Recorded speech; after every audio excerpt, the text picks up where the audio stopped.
What's up, everybody? Welcome to a very special episode of the Kind of Funny podcast. I'm one of your Kind of Funny co-founders, Greg Miller, alongside my other co-founder, Nick Scarpino. How's it going, Greg? It's okay. How are you? My other co-founder, Tim Gettys. Man, it's been a year. It's been oh man, 2020 has been an interesting time for everybody. Ladies and gentlemen, if you missed it this week, we put out a statement on every available Kind of Funny social media, the Reddit, the Facebook, and everything else. I want to start by reading that. It's a letter titled To Our Community. When we started our journey as I screwed up. When we started our journey as Kind of Funny, one of the first things we said on our January 5th, 2015 stream was what we expected of our community. Namely, if you're going to be a jerk, we don't want your view, subscription, or money. This isn't a place for you. Over the years, we've never wavered from that stance, but we also haven't been as vocal about it as we should have. This weekend, a number of abusers across multiple industries were outed by their brave survivors. A few of these abusers had, at one time, been a part of the Kind of Funny community. This started a number of conversations about how we at Kind of Funny aren't doing enough to support the members of our community who aren't straight white males. We want to be better. And that starts with being clear about who we are and what our expectations are of our community. Kind of Funny is a community for everyone who wants to celebrate games, movies, and Oreos while respecting their fellow community members. If you don't believe that Black lives matter, that trans lives matter, that all genders are equal, that racism is fucking stupid, that LGBTQ plus rights are human rights, and that it's our duty to be better to each other and make the world a better place, Kind of Funny is not for you. But believing isn't enough. Being good to each other comes with action. That means not attacking each other in comments when you disagree.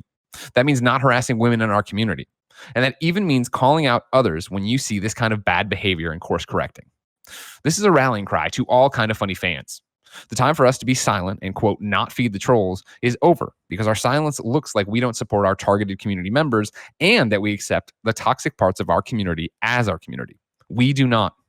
This letter alone won't fix things overnight. We all need to work together and, even more importantly, listen to each other. Engage in discussions about this topic. But check your defensiveness at the door. Listen, empathize, and act. That's what we're doing on this side of the screen, as well as talking with and working alongside mods on our community-run channels to make these spaces feel more open and welcoming to everyone. That's how we support each other like best friends would.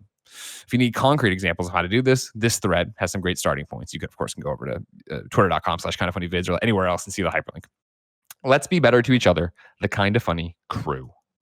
Gentlemen, that's where we started on Monday morning after a weekend/Friday, right, of, in every industry, people being outed as terrible human beings. And we put this out and we're like, we're setting off on the right foot here. We're going to be a beacon of hope and all these other, and then, man, it has been a reckoning in the video game industry since then, both in terms of developers, in terms of the press side, in terms of people having grievances aired and brought up. And so, obviously, we couldn't do a Kind of Funny podcast this week and not address this. We could not talk about this and just have Andy talk about whatever snack he has under his bed this week.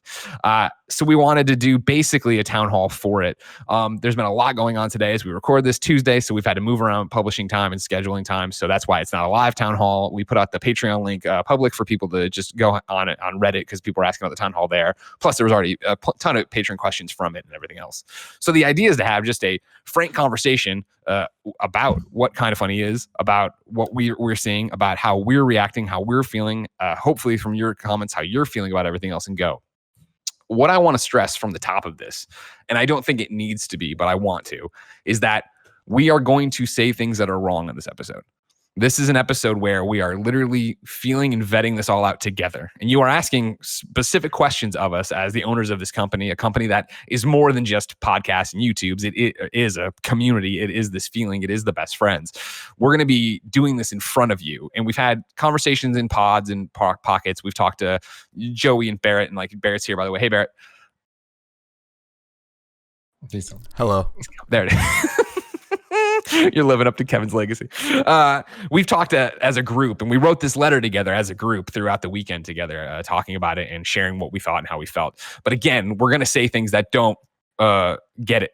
We're going to say things that you're going to be at home, be like, I don't agree with that. I don't understand with that. And we need to have a conversation about that rather than shut down and fuck it, I'm leaving the company or the community kind of thing. Cause I think that's what this is all about. Right, Tim? Yeah, totally. And I think with that is there is no right way to handle all of this. And it's, just saying you're trying your best is one thing and then actually acting on that is another. And I think that with us and with Kind of Funny, it's something that makes me very proud is we always are acting to try our best, even if we don't have the answers, even when things are very difficult and layered and complicated as they are right now. But something that I want to repeat over and over and over is like we see the community, like we see the Reddit threads, we see the Facebook posts when these things are happening, when any of these like controversies come up, we know what's going on and there's conversations happening, and it's always us trying to figure out what's the best way to handle it. Should we go live right now and start talking, or should we talk a little bit, get some questions answered, come together and do it in a different way? And it's just like I don't think there's a one size fits all for it. And I think that in the case of this, we have been listening a lot, and I think that is it's been a theme of the last couple months, and I think it's actually a very important one. And you saying the whole the listen and be empathetic and all of that, like in the letter, that is so key to me. Where it's impossible to not get defensive when you or your friends are being called out for things that are ranging anywhere from like bad to absolutely despicable. But you need to check that at the door and kind of like work through it and then be able to have the conversations. And, that's something that I'm very proud that we've been able to do here at Kind of Funny, where we have such a talented team with so many different people with different perspectives and a lot of overlap in some ways, but there's always the ability to kind of like be there for each other and, have difficult conversations and kind of like, take the hits and know that the person you're talking to means well. And it always ends up in us being on the same page, being together, and being a unified front in trying our best and taking the next step. Yeah, well said. Well said. Nick, do you have anything to add? No, I mean, I second that. Right. I think having the opportunity to write that letter again, and if we have to write it 1,000 more times, I'm happy to do that, because I think this is what, in my opinion, we should stand for. I don't think that, I just don't think it's acceptable to ever be intentionally cruel to anyone. And, if you are, have offended someone, I don't think there's anything wrong with understanding that, accepting it and apologizing. And so, I feel like I want to create a company and a group and a community where people feel like we can give each other feedback and respect each other and have fun. And those are my core values of being a human being. And I think that that's why I'm a partner with you guys as well, because I see those same good attributes in you. And I see that, there's nothing that makes me happier than when I see that echoed in our community. And to think that there might be some issues there, well, then that's something we absolutely have to solve. And I think for me personally, it's a little harder for me because I don't use a lot of social media like you guys do. I have a hard time seeing a lot of this feedback when it comes to me. And so for me, my process is not necessarily to like be jumping on all of these right off the bat. It takes me a while to sort through all this information and really digest it and understand it, because I don't want to get this stuff wrong. This is serious stuff. It's not like we're joking around about, and there's no disrespect to anyone, a cut of a Batman movie. This is okay. You're on thin ice, all right? Well, you know what I mean? It's like, if I get something like they're wrong and people, I understand that, but at the same token, like this stuff is pretty important to me. So, we're playing with people's core values, experiences, traumas, feelings. And that's where you have to tread lightly. And there's a lot of fear and there's a lot of insecurities built into these things. And we want to make sure that when we're tackling these subjects, we're doing it in a way that everyone feels inclusive, or at least everyone feels like, we're being respectful. I lost my train of thought now, but I mean, I back what you guys are talking about 100%. Yeah. And I think, for me, that was the hardest part about it. Cause I think you talk about it, Nick, of, you don't use social media that much, so you don't see this stuff that much. That was what was heartbreaking for me, is that I use social media quite a bit. I'm on the Kind of Funny subreddit quite a bit. I'm on Twitter all the time. I'm in those communities, those two, right? Mm-hmm. And so when people started telling their stories this weekend, right? Again, across all industries, which then inspired more people to tell their stories, which then inspired people directly connected to our community to tell their stories, which then had other people in our community talking to those people in the community going like, no, I felt that too. that was so heartbreaking to me, of finding out that there are people in our community, which, I've seen this go back and forth. Our community, which I think is great, it is still great. Obviously, there's a lot of room for improvement, but it is that it doesn't matter if we're at 95% great and 5% of people feel like they're completely ignored. And I guess that math doesn't even work out, because it's not 5% are ignored and the same 5% are talking shit. I don't know if it's 1% that thinks they're trolls and assholes. Sure. I don't know how it all shakes out that way, but it is this thing of, I like to think I'm super available to our community. And again, I'm stressing that to you, that I am super available to you. I try to answer every tweet. I try to look at the Reddit, and I know that like, you're going to go, well, like, sure, but you're busy, or this isn't your thing, or blah, blah, blah. When it gets to a point where you think you need to leave the community because you aren't welcome here, then I think we need to have a conversation about that. And that's what this weekend / into this week has been about. It's been about trying to figure out, wait, why do you feel that way? What can we do? And how do we go from there? And I think it all goes back to, like I said in the letter, right? Or we said in the letter, but I liked how many people are like, I read this in Greg's voice. I'm like, well, I was the primary writer cobbling together all of our feelings. But it was this idea that I think we were so strong out of the gate of, if you're an asshole, don't be here. And that was easy out of the gate because we didn't have that big of an audience. So it was very easy to know the majority of everybody, and everybody's in pretty much the same place, social media wise, or forum, or whatever the hell you want to call it. And then as we've grown and gotten more busy and taken on different responsibilities and lives and all these other things, you get more and more separated from it, let alone the fact that I know personally I've struggled with, by design, the Facebook group, which I don't use, no offense, I just don't like Facebook, is community run. And the Reddit subreddit, or the Kind of Funny subreddit, is community run, right? Like, we officially don't have, I guess officially it'd be like the Patreon pages, right? But even those we don't use that way. So it's always been that thing of, and I've seen our mods struggle with this, and then I've heard it now from the community, this idea that, well, it's a marketplace of ideas. Well, I don't agree with this, or they're criticizing that, but they're not using hateful terms, but they're just in like, what do you do with that? How do we shut down? And I never want to be seen as, and this is again my own personal thing, and we're going to say wrong things on this episode, I've never seen it on the subreddit. I don't want to be the one who, when he sees a thread about Colin, take it down, because technically Colin's not part of Kind of Funny anymore. So this, that, the other. But then I see the thread spiral out of control, and it had nothing to do with us to begin with, and it has nothing to do with us now. And it is that thing of, do you leave it up to the mods? Do we do this whole thing? And I've done the hands-off approach of just let these things run themselves. And I think by the way, I know I've already launched a million Reddit threads. I'm not saying Colin's the source of all of our problems here. I am saying, though, that it is a source of a problem of, I'll see something on the thing and I'm like, well, that's not how I would run this community, but it's a community run thing, so I'll step away from it. And I think what we're talking about in the letter, and what we're talking about in these conversations with people, is that's no longer good enough. And I think that goes so far back. I mean, to apologize to you, anybody who's felt excluded from this and felt like we haven't stood up or said the right, or defended you or had your back in some kind of online thing, it gets hairy, right? Because again, you're not tagging me in on posts that are, you're a fucking horrible word. And they're like, Greg, did you see this guy? Because of course, I'm either not going to respond because do I have time to respond to every asshole on the Twitter? No, I usually just mute them and move on. But I don't know if that doesn't, I know that doesn't work in our communities anymore, because then people do see it and they do think that can run rampant there. And the reason that's allowed is because for 13 years, that's all I've known how to do. That is the survival mechanism of it. If we can, this is going to be a rambling podcast, of course, and I'm sorry to dominate so much time at the top, guys. But the other day, right, when the Black Lives Matter stuff was going really hard and continues to go, Black Lives Matter and fuck racists, Mika Burton from Achievement Hunter posted, or I think people posted about her. Was that right? What did you say, Tim? Sorry. Formerly of Achievement Hunter. Posted about like, hey, I kind of got hung out to dry when I talked about being a black woman on Off Topic, and then everybody came for me, and none of my coworkers did anything about it, right? When that was happening, like really popping off, I hit up Joey because I finally saw a tweet about it, and I was like, what is going on exactly? She's like, recapped it a little bit, and then she's like, Jeff's talking about it right now on Off Topic. And she sent me a link to the live Off Topic. And I sat there for 30 minutes and watched Jeff talk about it. It's powerful stuff, man. It's powerful because what happened is you see Jeff go through crying because he failed one of his employees and one of his family members, right, of the RT family.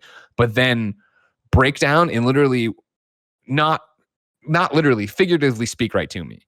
Because he talks about a horrible comment that was posted on RT early on. And that for him was I'm done. Like, you know what I mean? I won't feed the trolls. I won't engage with these kind of people. I'll only engage with the people who want to be positive. And these other fuckers don't exist to me, right? And he then breaks down in tears and he's like, that was wrong. That's what's got us to this point where we are this toxic community or have a toxic element to the community. And that spoke to me because I don't think we're there yet. But that's what I don't think we're there yet talking about when I was watching this podcast, right? Even now, I don't think we're there yet where it's that bad, but we clearly have that toxic element. And again, it's the exact same thing because I have the same story Jeff does of I'll never forget, the day, obviously I've bit on the bait before and talk shit to trolls on Twitter and stuff like that. But when it was, I think it was an Extra Life, we were showing WWE SmackDown, whatever the hell year it was, early. We had the developer in. Him and I did an Iron Man match for one of the segments at IGN. And we went for 30 minutes or whatever it was. I won. I came off so excited because I loved that developer, Brian. Came off. He said goodbye. I sat down and I opened the IGN boards at the time. And there was a thing of, Greg keeps doing the same float over DDT. List the ways you want to hurt him. And somebody put on there, I want to nail his dick to a 2x4. And that's when I was like, you know what? This board is dead to me. I'm not even going to deal with these people because they're all, you know what I mean? And it was that thing of like, for me, the first time really of like, if you want to be an asshole on the internet, you can just fucking be an asshole. And I think back to when IGN added comments to the pages, and we would have these meetings years later of like, what do we do about this? And how do you hang on? What do you do about the comments? Right. And I remember Colin was wanted them turned off. People wanted ban hammers. And I remember Damon being like, we just need to ban people who are assholes because the IGN's our house and these people are coming into the wall and writing slurs on the wall. And that made sense. And when we started Kind of Funny, I didn't think we had to worry about that way. And as years have gone by, I see YouTube comment threads get completely out of control and I hide user and I'm still not sure if that bans them from the channel or if it just hides them on the page or if it just hides them to us. Tim, do you know? Well, that's the problem. There's a lot of moderation tools and it changes. That feature that you just talked about over the last 5 years does different things at different times, depending on who's accessing the channel and all of that. Like it's rough, but I think that's a key thing is this is ever changing, both from a moderation perspective, from a landscape and kind of industry perspective, but like even just from us, we grow, we change. And there are countless things that I have said or done or enabled anything over my entire life, but specifically the last, but even just Kind of Funny's run, right? I feel like I have grown so much, and so much of that has come from listening to guys like you, to all of our many guests, to every single comment that I've read on Facebook or Reddit or YouTube, Twitter. It doesn't matter. It's like taking it all in, taking these stories and kind of like going from there. And I think, Greg, there was a time period where not engaging was the right thing to do. Yeah. And I just think that we are hitting a point that has changed. And it's sometimes hard, and you're going to be playing catch up, where to a lot of people and to people that are dealing with it, like community, it's a lot more obvious than it is to us. And it's hard to kind of, somebody needs to tell us, like, or we need to ask and find out. But that communication has to happen. And then it's on us to decide what we do with it. And I think that that's kind of what we're seeing here.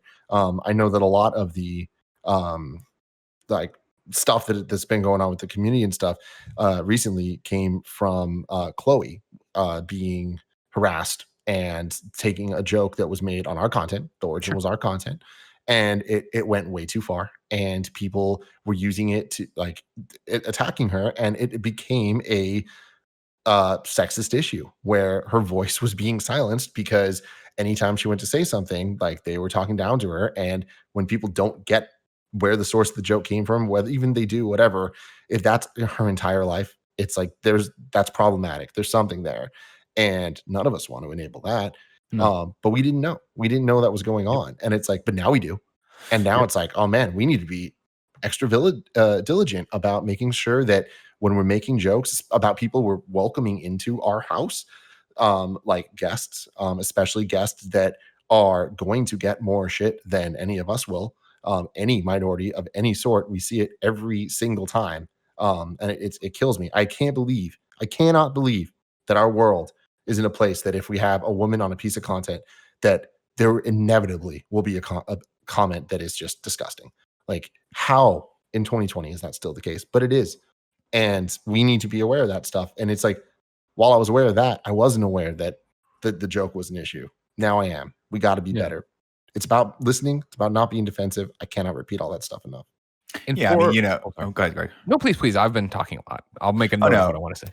If you want real quick, I mean, because I think it's fine. again is a credit to the overwhelming majority of the community, is that when we said, hey, the Chloe joke that we made on the stream and forgot about after using it for 12 hours has continued and proliferated and gotten into her chat and kind of screwed everything up. Stop doing it.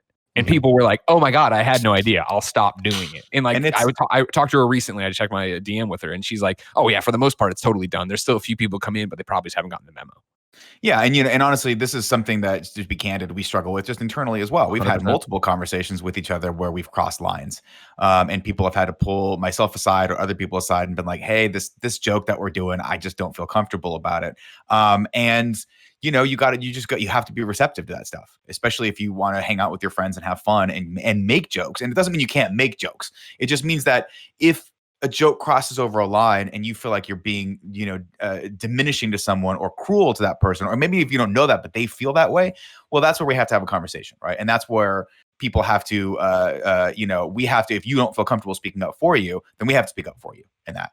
And it's happened time and time again at the office where, we've joked about, I won't call anyone out, but I personally have perpetuated jokes that then it was brought to my attention that, hey, this is not something I'm cool with and it's making me feel uncomfortable. And that's when I feel terrible. That is when I feel like, oh my God, I've just made my friend feel bad. And that's when you absolutely have to apologize. And I have apologized numerous times because I'm not perfect. And I'm sure I will at some point say something that pisses someone off, or I shouldn't say pisses them off, but angers someone. In which point, like if we can come together and talk about it, great. That's always my hope. It's always my hope that we can find a resolution to it. And if you can allow me to apologize for it, that's even better. It's growth, man. And I really think it's important to give people the ability to grow, but still be critical of them and to hold them accountable. I think is another big thing there. Like everything changes. Like Greg infamously, we don't need to repeat the story, but you have the story about how you used like homophobic words. Oh, sure. Yeah, in the early age. All of us did in different ways or different words or whatever it was. And we look back at that now and it's just like, how do we do that? That's horrible. But we had that growth. And at some point we listened and we kind of moved on from that. That doesn't make it okay then. It just makes it better now, Well, I think real quick, just I want to say it's like things like my first topic on the Game Over Greggy show, where it's like, I meant that entirely to be funny. Like I meant that in entirely kind-hearted, lighthearted, like crossing the line, but whatever. And it's like, it wasn't until later when people started calling it out and like explaining to me why it's problematic, where I was like, huh, okay. Yeah. And again, I don't speak that way anymore, but not only that, so I'm sorry to cut you off, Tim, but like one of the important things that came from that is we said, hey, we should probably talk about topics before the show. We used to spring topics on each other on the show. And then eventually we came to the consensus that we were like, maybe it'd be a good idea if we talked about this and made sure we were all comfortable with this, or at least had a perspective that was relevant on any of these issues. And I thought that was really good progress right there of just being like, hey, I don't trust myself enough to put a topic on the table that I think is going to make you guys feel comfortable. Let me have the space to tell you that. Let me have the space 5 minutes beforehand to be like, this is what I'm thinking about talking about. Are you guys cool with that? Do you have a perspective on that you think will be funny or relevant or poignant? And if not, let's come up with a different topic that we can talk about that's going to be good for the audience.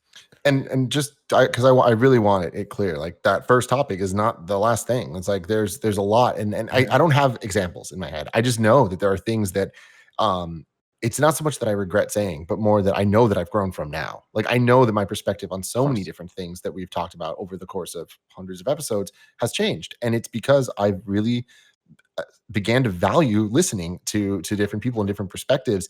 And so much of that started from a source of anger. When people would call me out for something, it's like, what, are you kidding me? Like you're upset about that? And there's this like kind of process that you have to go through.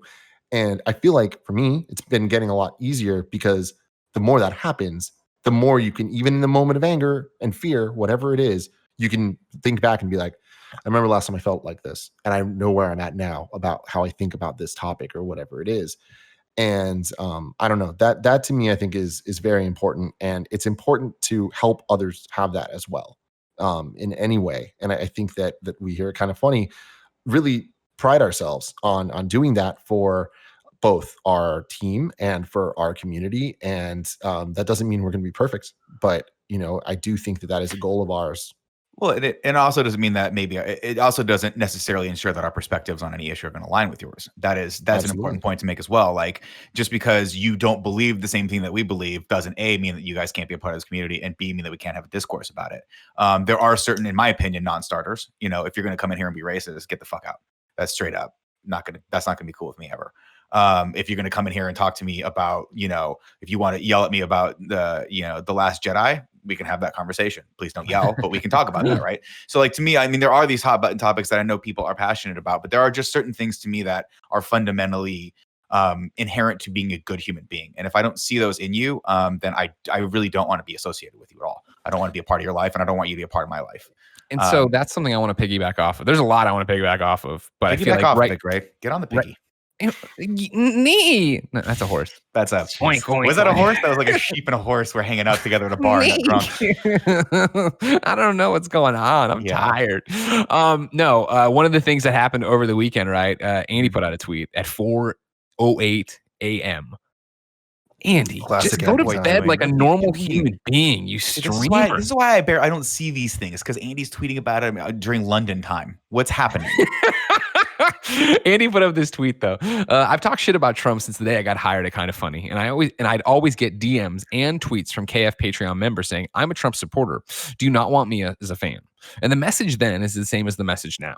If you're okay supporting someone that's racist, misogynistic, xenophobic, transphobic, etc., parentheses, I'm honestly having trouble thinking of all the other horrible shit he's done and said, end parentheses, we don't want you here. Be good to each other, for fuck's sake, heart. This is a Twitter exchange that launched 1,000 ships in the middle of a million other things going on. I don't know if you've noticed, in the past 4 days, the amount I always talk, I've used it a million times, I think, for my own mind, of the pane of glass, you throw it on the ground, there's a million different shards. That's how it's been right now, where it's literally like, oh my God, that's fucking horrible. Hold on, look over there. That's also fucking horrible. And it's just so much to keep going or whatever. Andy's tweet here he said it on Black Lives Matter too, something similar to it, of like, you're not welcome here. And it always comes back to a bunch of people who I think identify as conservative hitting us up and going, I'm conservative and I don't agree with the president on anything or whatever, or most things or whatever. What are you doing? What are you saying? And the thing I put up that I think encapsulates it, and again, you can let me know if I'm wrong here, guys. This is what I put up on a Reddit post when somebody was like, I know I'm going to get downvoted for being a conservative. And spoiler alert, he did, which personally, I don't understand what happened there. This is what we're talking about and why we're having these conversations. Yeah. I don't think being a conservative, and let me read my point. I have no problem with anyone being a conservative and disagreeing with me on how the budget is allocated. I'm pro-choice, but I get someone being pro-life. I don't know the solution to the gun control debate. I, quote, get political differences and welcome them. However, what Trump is doing is pouring hate into the ears of the country, telling the American people to ignore science and attempting to strip away human rights. There is no middle ground there. For me, that's piggybacking off, obviously, what Andy said. Nay, but it's being more clear to what we're trying to say here, I think, personally. And maybe I'm talking out of turn, but no, I mean, not at all. And I think that that's very clear. And I think that what I was talking about earlier about the defensiveness, I think that a lot of the posts we get are coming from that place. And that's understandable. There's nothing wrong about getting defensive when you feel like you're being called out. But in my opinion, if you feel like you're being called out by that, you should question some things, because that's not what is being said. And I do think that that's an important thing to point out, is that that conversation can happen. And what you just did, you clarified for him. And I saw that Reddit thread, and it's I saw that he responded to you and was like, cool, thank you for clarifying. He was very much no, I fucking hate the shit Trump's doing. Totally, it's there we go. We're on the same page. Yeah, but absolutely. I mean, and this is something that, this is something that maybe, I hate to say it, but this is the problem when you just throw out blanket statements like that, and people respond to it. You're automatically putting people on the defensive, right? And to me, I don't appreciate people, I don't want to support Trump. I didn't vote for him, and I will not vote for him in this up and coming re-election. But I also, in the same breath, I'm not going to sit here and demonize every conservative person out there for having a conservative thought, whether that be fiscally or whether you're religious, maybe you are pro-life.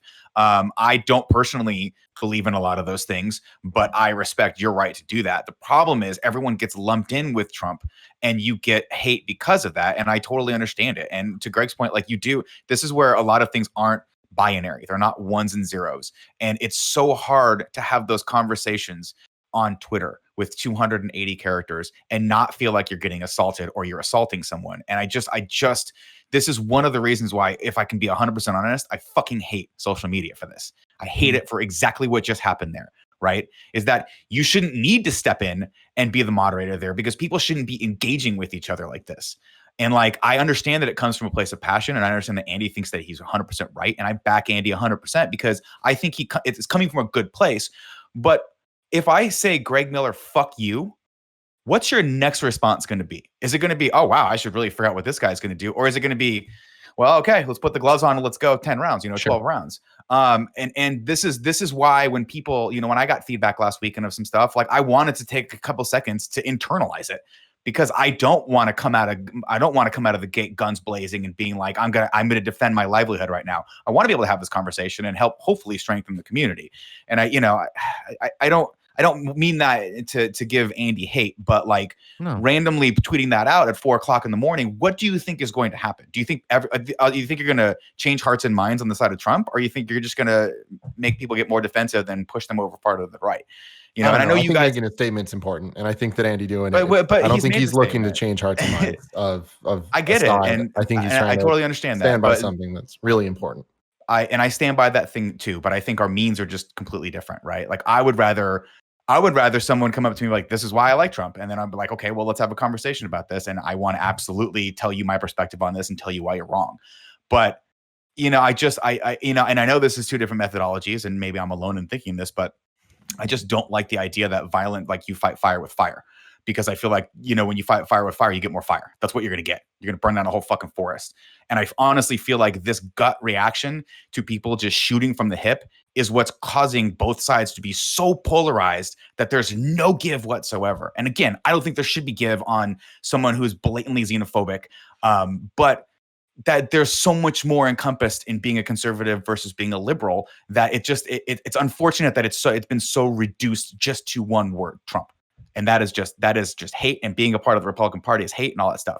And I get 80% of it is, maybe 90% of it is, but like, man, I don't know. Like there are some people that fervently believe that, abortions are wrong. I'm not one of those people. I believe in pro-choice, but there are people that believe that. And to Greg's point, I respect that. What the fuck are they going to, what are you supposed to do? If that's your most important issue, what are you supposed to do? You're going to vote for a side that in your brain kills babies? Like, you're going to do that? You're going to vote for it's tough. I fundamentally disagree with what you're saying here, because I think that Trump means something different than Republicans. And we're saying that pretty blatantly and clearly. And if you don't take it that way, it's because you're not listening to what's being said. And like, that's where the conversation starts to fall apart. Right. But when someone says, I'm a conservative, do I belong here? My answer would be, it's not yes or no. Right. My answer is, do your morals align with ours? If so, then politically we can disagree. But as long as you don't like those things about Trump, then you're welcome in my home. If you're going to sit here and say that you're superior because of the color of your skin, then that's not going to be cool. You're not welcome here. Sorry. But that is the conversation that's happening, though. Yeah, I know, but Greg had to step in to make that conversation happen, right? He had to facilitate that, and that's what we're talking about here. Is that's what we should be doing. And Greg, I think you did the absolute right thing. But I just worry when people go, "Here's a statement, I'm shutting off," and then you're shutting off that conversation. Though. But that's the thing. Like, the problem with what you're saying is, like, Andy did reply to people, Andy did correct people, and he did go in and talk to people and further the conversation. Like, he didn't just say something and say "fuck you" and leave. Like, he made a statement and stood by it. And his statement was not saying Republicans aren't welcome here at all. It said Trump fans, Trump supporters. Okay. And like, that's a clear statement. And I just think that it's important that we make these clear statements, because the idea of meeting in the middle and all this stuff, it's like that's an old way of thinking. That time is just gone right now. We might get to it at some point in the future, but we're not there right now. I disagree. I don't like the idea. I mean, there are certain, I'm sorry. Let me back up. There are absolutely certain issues that just are no starters, right? Or non-starters. There's absolutely, to me, there is I don't know how many, but there's a lot of things out there that if you're going to do, then you're just not welcome here. Being a Trump supporter, if you indulge in everything that man stands for, even if you're like, hey, I think he's doing a great job, that doesn't jive with me. I'm sorry. That's not cool. But that's different than being a conservative or leaning more conservative. Because I do lean slightly more conservative than I think you guys do, obviously. Like, we're having this conversation right now. Again, I voted for Hillary in the last election. I'm mostly a Democrat when it comes to social issues. When it comes to financial issues, I'm a little bit more conservative than you guys probably are. And that's just my personal politics. But like, I just feel like everyone is just so fucking polarized right now that I think people are scared to have those conversations on the right. And it's unfortunate because I think a lot of those people could be brought over to our perspective on things if we could have those conversations. They don't seem scared. They seem like they're in the communities and we're having conversations with them on the Reddit or on the Facebook. Like, they're not scared. It's happening. And I feel like with these things, it's a lot of bad faith arguments of people coming in. And I think that there are a lot of people that are legitimately wondering, are they welcome here? And those are the people that we are responding to that way. And then there's the people that are like trying to start shit. And because they're Trump supporters, they're working it the other way, where it's like they are saying, oh, Trump is politics. So you're saying you're not supporting my politics. Right. And well, this is what, no, and I don't mean to berate you. I'm not meaning to be argumentative here, but that is the definition of meeting in the middle, right? That is us listening to them and then going, oh, let's have a conversation about this. So I don't understand what we're talking about. There is no such thing as meeting in the middle anymore, because that is the heart of what we're doing. We're like every day when we're reaching out to these people and giving them the opportunity to explain themselves and express their opinions. Does that make sense? It does. I mean, I disagree. Sorry. with it, but I just think the meeting in the middle thing is and has been for the last 4 years at the very least, very problematic language that has resulted in a lot of bad faith arguments, and it's distractions. It is when right now we just talked for the last 10 minutes about this, when really the statement is, if you support Trump, you're not welcome here because of the racism, sexism, all the isms. That's the statement. Fair. Any nuance and any questions after that, it's like, cool, that's a separate conversation. We can have that conversation, but it's a pretty easy conversation because the whole thing is, if you're respectful and you have different opinions, that's welcome. Always has been here in the community, always will be here in the community. Good. If your respectful conversations, if you don't like how people are talking to you and it starts getting aggressive, it's not respectful anymore. That's a different conversation. And I see that happen all the time, both sides. It's not a political thing, it's a human nature thing. So then, if I may have the floor for 1 second. Over on the Reddit right now, 41 minutes ago, a post got put up, said, am I really not wanted in this community? I'm going to urge you before I read it, if you agree with it, don't go over there and downvote this just to be a downvoter. This is the kind of conversation we're talking about, and this is how we're talking about being better, if we can have conversations with each other. Over the weekend, Andy tweeted out some comments about Trump, and if you support him, and if you support Trump, he doesn't want you as part of this community. Most of, if not all of the Kind of Funny crew seem to support Andy on this. I'm not very active on any social media, but I can't stop thinking about this and want to know what you guys, the KFBFs, think. I've been a KFBF for about 4 years and began supporting them on Patreon the second I got hired after college. I'm not a very active member, but I watch and or listen to any of the various Kind of Funny content almost every day. Everything Kind of Funny has become a big part of my life, and this community is one of the few that I feel I'm actually a part of. That's why this has been weighing so heavily on me. I am a Trump supporter. I am not racist, homophobic, xenophobic, sexist, or any of the other things people claim Trump or supporters are. Say what you want. I am confident in the person I am. And not to get on my high horse here, but I think I'm a nice enough guy. Anyway, if the Kind of Funny community doesn't really want me here solely because I support Trump, then I respect the crew and the best friends enough to leave this community and stop watching and or supporting Kind of Funny. I don't know, and then he's asking questions of the audience here of whatever. For me, my question for him would be, why do you support Trump then? If you're 100%. Not those this things, is my thing. This is if you're not those things that you just listed, what is it? This is what I never get an answer on. What is it about the man that appeals to you? And there's a great one on our subreddit. There's a great one that gets thrown around, right? And I'm going to misquote it, of course. I guess I could try to get it up on the Reddit, right? reddit.com/kindoffunny. I'm going to call you Al here. Al says, I am a Trump supporter. I am not racist, homophobic, xenophobic, sexist, or any other things people claim Trump or his supporters are. On the subreddit, and it's buried now because there's so much stuff on the subreddit. Shit. There's the one. There it is. It's the sign on this guy's back. Not all Trump supporters are racist, but all of them decided that racism isn't a deal breaker. Al, I don't know how you can look at this fucking guy and not see this stuff.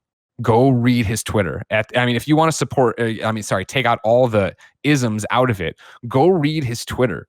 And is that the fucking guy you want running the country? Is that who you want representing the United States of America? And because that's my whole thing when we come back to this, like when my post earlier of like, I don't mind if you're conservative, I don't mind if you're a Republican. Do you support this guy? How can you sit there with a straight face and tell me you support this monster who wants to take Joey's rights away, who wants to take Andy's rights away, who wants to take Blessing's rights away, who wants to take LGBTQ rights away? How do you not see You can, and I'm not even trying to be mean to you, Al, but you're going to sit there and call yourself a kind of funny best friend, but you're not taking care of the kind of funny best friends. You're putting Trump before that. You're putting these outdated beliefs before that. Think about this, because this is what kept me, I've been fired up for a million different reasons. My engine's been humming a lot lately, right? I am Greg Miller. I am famous for talking about video games, not well, talking about video games in fucking Oreo cookies. I think more about what I'm going to tweet, the ramifications of it, and then sit here and talk to you about those ramifications than the president of the United States does. I, for some reason, have a better handle on social media and what it means to have a platform, and that I won't swing back on people, and that I try to be the better person, and that I try to put everybody, that I try to live by the golden rule, that I mean, like, are we fucking serious right now? You're also a better speller than he is, Greg. Thank you. Are we fucking serious right now? By the way, I think me. Sorry, continue, Greg. I'm sorry. No, go. I was going to say, just to clarify my point on Andy earlier, like, I don't disagree with the message. I just disagree with sort of how he's delivering the message, and that I feel like I just don't feel like it's the most efficient way. And I won't lie to you, Nick. I think, first off, I was fucking quiet at the elections last year, or not last year, last time around, 2016, right?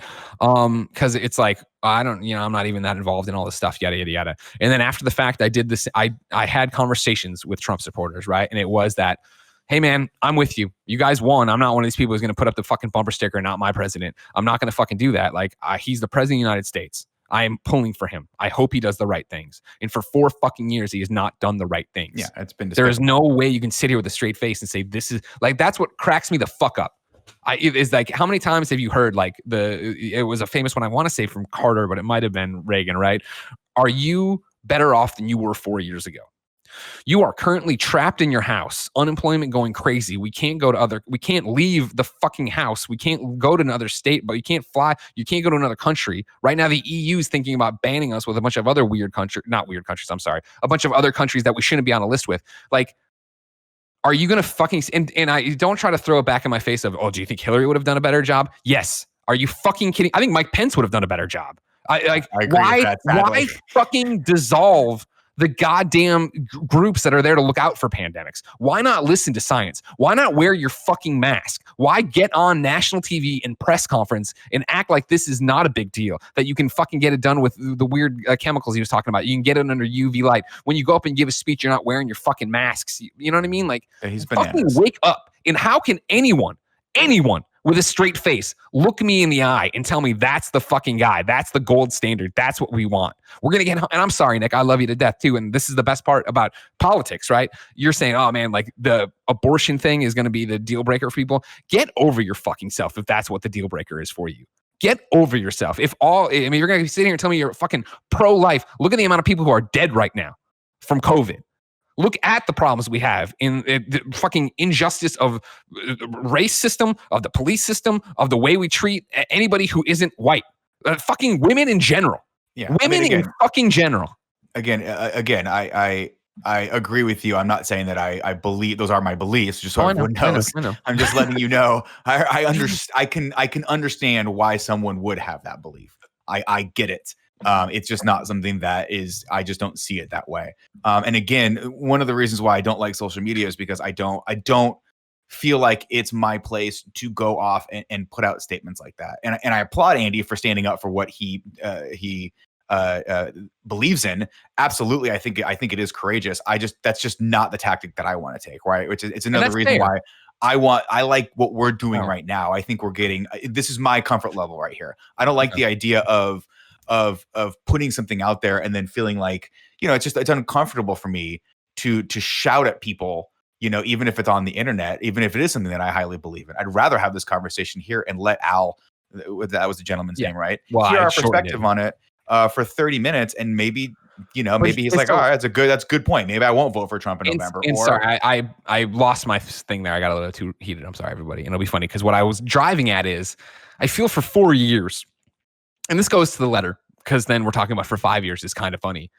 My idea here is the same idea I've had with the comments and with Twitter and with everything else, is I will lead by example. Like, I don't need to go out there and say everything. I mean, I do say it. You know what I mean? I remember when Reset Era busted out a thing I said on Games Daily, me and Blessing, and it was me condemning a guy wrote in and was like, if you're an Islamophobe, don't fucking follow me. And I was like, if you're any kind of phobe, and I went down the list and they broke that out and put it on Reset Air, and we're like, oh, it's cool to see somebody say this. I'm like, really? Like that needs like to that's be not said, a given. let alone and it isn't in 2020. It isn't apparently. I guess, and that's probably what's hard for me as well, because I go about my life thinking we solved a lot of these issues, and we seem to be sliding backward culturally. Right. Well, hold on one second. Progressing, and I think that is one of the reasons why I dislike the Trump presidency, because I feel like we are regressing, and that is sad for me. Well, here's the thing real quick. So what I was driving at, I want to get back to that. I thought we solved this problem thing. I want to say, for me personally, this time around, of like literally the letter, but even a little bit before that, when I bought my Joe Biden shirts and when Black Lives Matter popped off again, and we're like, we got to fucking be in this fight. It was for me is like, now we need to just fucking say it. And we can't, I'm with Tim in the fact that there is no middle ground here if you support this guy. Look yourself in the mirror and how are you fucking supporting this person? And look at, don't give me the fake news bullshit. Like, you're talking to somebody who has a goddamn journalism degree. And I'm not saying every fucking site's, the creme de la creme here, but like, you read the New York Times. Like, you know what I mean? Look at just the AP. Just read an AP story about it. Or guys, don't read the New York Times. Just read his tweets. Just watch exactly. Make up your own mind looking at this. I don't about coronavirus. I don't understand. If I saw someone stumbling down the street and just looking like a lunatic, I wouldn't be like, I think this guy should drive me home, right? Like, I don't want that at all for anyone, let alone someone who's going to lead the country. And I know that's an unfair, probably, that's maybe being derogatory toward Trump, but it's just, it goes without saying. But honestly, for me, like right now, this tear we're on that it isn't a phase, Mom. It's not going away, right? Is that no, this needs to be a bucket of water moment. Like we led you astray if you thought that you could be like, oh no, I totally support Trump because of his policies, because of this for business, because of that, the stuff he's done that is actually like, in some world you can sit there and argue of like, oh yeah, arguable, great. Absolutely arguable stuff. But it's like for us to sit here and be like, this is okay behavior from a human fucking being. You know what I mean? No. Like, are we fucking kidding right now? This guy who, and like, again, think about right now what we're going through in the industry of all this stuff is we sit here and again, we all sit and I want to be the best human being I can be. And I think about my tweets and I think about my podcast. And when I do fuck up on a podcast, I stop the podcast and talk about it, right? This guy is on tape talking about fucking grabbing women's pussies. And this was when he was running the first time and we said this was okay. And where was the growth? Because that's what we're getting back to here. Everybody makes mistakes. I make mistakes all the time. And I wanted to double back to this growth stuff we talked about earlier, right? And Tim, you said, the first podcast and your topic, right? But, you don't have any examples off the top of your head right now, right? I have a fucking million for me. I hosted EA Play last weekend, everybody. It was awesome. It was a great time. I wanted originally on this podcast before everything happened to talk about what it was like to record EA Play in a pandemic and all this stuff. EA Play is for Electronic Arts, a pretty big video game company. EA Play has a Star Wars game in it, so 1 million people are looking at the script, let alone 1 million people at Electronic Arts, let alone me, let alone the staff who are putting on the show, let alone the people in the room, let alone this. It is something that everybody's looking at from all races, genders, and everything else. That's how diverse the team was that were on this and yada, yada, yada. EA Play goes, and I'm of course, Greg Miller, so I need to know what people are saying about me that they don't like. You know what I mean? Because again, for the most part, people don't tag you when they're fucking mad at you or whatever. They don't like you. EA Play's going live, and I search Greg Miller in quotes, and I'm looking around, I'm seeing what I can find, and it's mostly I hate Greg Miller. Greg Miller sucks. This podcast or this thing sucks because of Greg Miller. Yada yada. The normal shit. Totally no fun. It's fine. I don't. Whatever. But then 2, maybe 3 stood out that I saw, not tagging me, but saw in there, and it was that I said spirit animal, and I was like, wait, what? And I had to go look into it, and the fact that like I didn't know that spirit animal is I guess I would have assumed or talked about it, but it's a Native American term, right? And that there's been a movement to say, hey, those aren't your words to throw around. That's appropriation. That's not cool anymore. I didn't fucking know that. No, that was me being ignorant. That was me having white privilege on this thing, right? I'm sure your reference was probably more referring to Fight Club than it was anything else. And again, this is what we're talking about. Like, you've learned that. Now it's up to you whether you want to go forward and say spirit animal, knowing that it might have that connotation for certain no, people. I don't. I don't want to hurt. That's not what I'm doing. I didn't know that until you just said it. I saw you. Yeah. This is my problem. I saw you talking about it or tweeting about it at some point. I was like, what the fuck is he talking about? I thought it was like a Horizon Zero Dawn reference. I was like, well, we'll get to that in a second, because this is the thing. And this is what we're talking about, fucking growth. Is that I got, hey, Spirit Animal. I look into this thing live while the show's still on the air, and I see, oh shit, no, this is something we're not supposed to talk. It's a form of appropriation. You're taking this thing. It's back to what I talk about all the time, is that it's privilege and it's ignorance, which is no excuse, but it's the honest to God's thing of like why I'm not briefed or why I haven't looked into it or why I haven't had to think about it. That's how it comes down to me. Well, I haven't had to think about it. But again, I think that's why. If I just go, Nick, then there was this thing of, if you remember, so this is a quick side, but it's the same thing. Reset Era took me and Andrew to the Cleaners years ago now when we did a Games Daily about Notch and PewDiePie. And we were both kind of like, when it was like, oh, well, like I've heard they've done stuff, but I don't even know what it is. And Reset Era was like, these guys are hand-waving racists. Like, you're hand-waving racists. They're just saying racism doesn't matter. And I had to come into Reset Era and be like, whoa, what the fuck's going on? And they gave me all the shit. I'm like, oh my God, these guys fucking suck.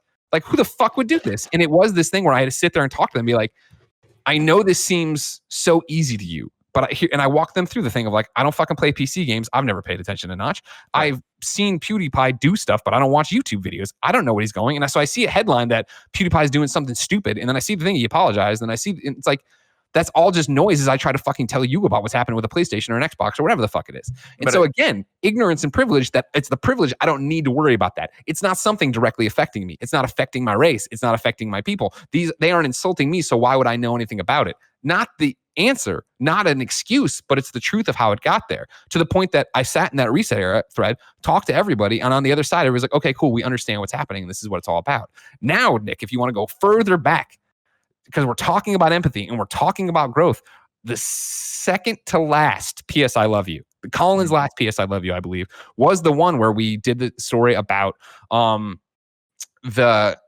journalist had written this piece, or maybe it was an opinion piece, saying, hey, Horizon Zero Dawn's using all these terms like savage and braves and tribe and stuff, and that's a misappropriation of what's going on.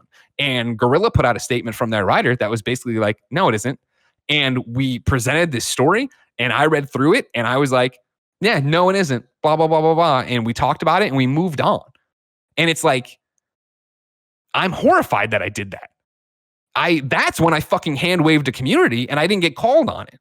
Like, you know what I mean? And like, that's up. That's me failing you. That's me failing you as an audience. But see, I appreciate that you're coming from a place of good and passion. But in my opinion, what you just said confused the shit out of me. So I don't know. Well, I'm trying to boil a whole bunch of shit down. No, I understand that, but you just boiled everything down. And so everyone, if you're listening to this, imagine that playing out in real time when you're on camera. That's what we're dealing with here. And I'm not excusing any bad behavior, but what I'm saying is there has to be a little bit of space for Greg to make that mistake. And then someone go, hey, this is why that's wrong. And then if you go, oh, I'll look at that and take that into consideration, then that's the right thing to do.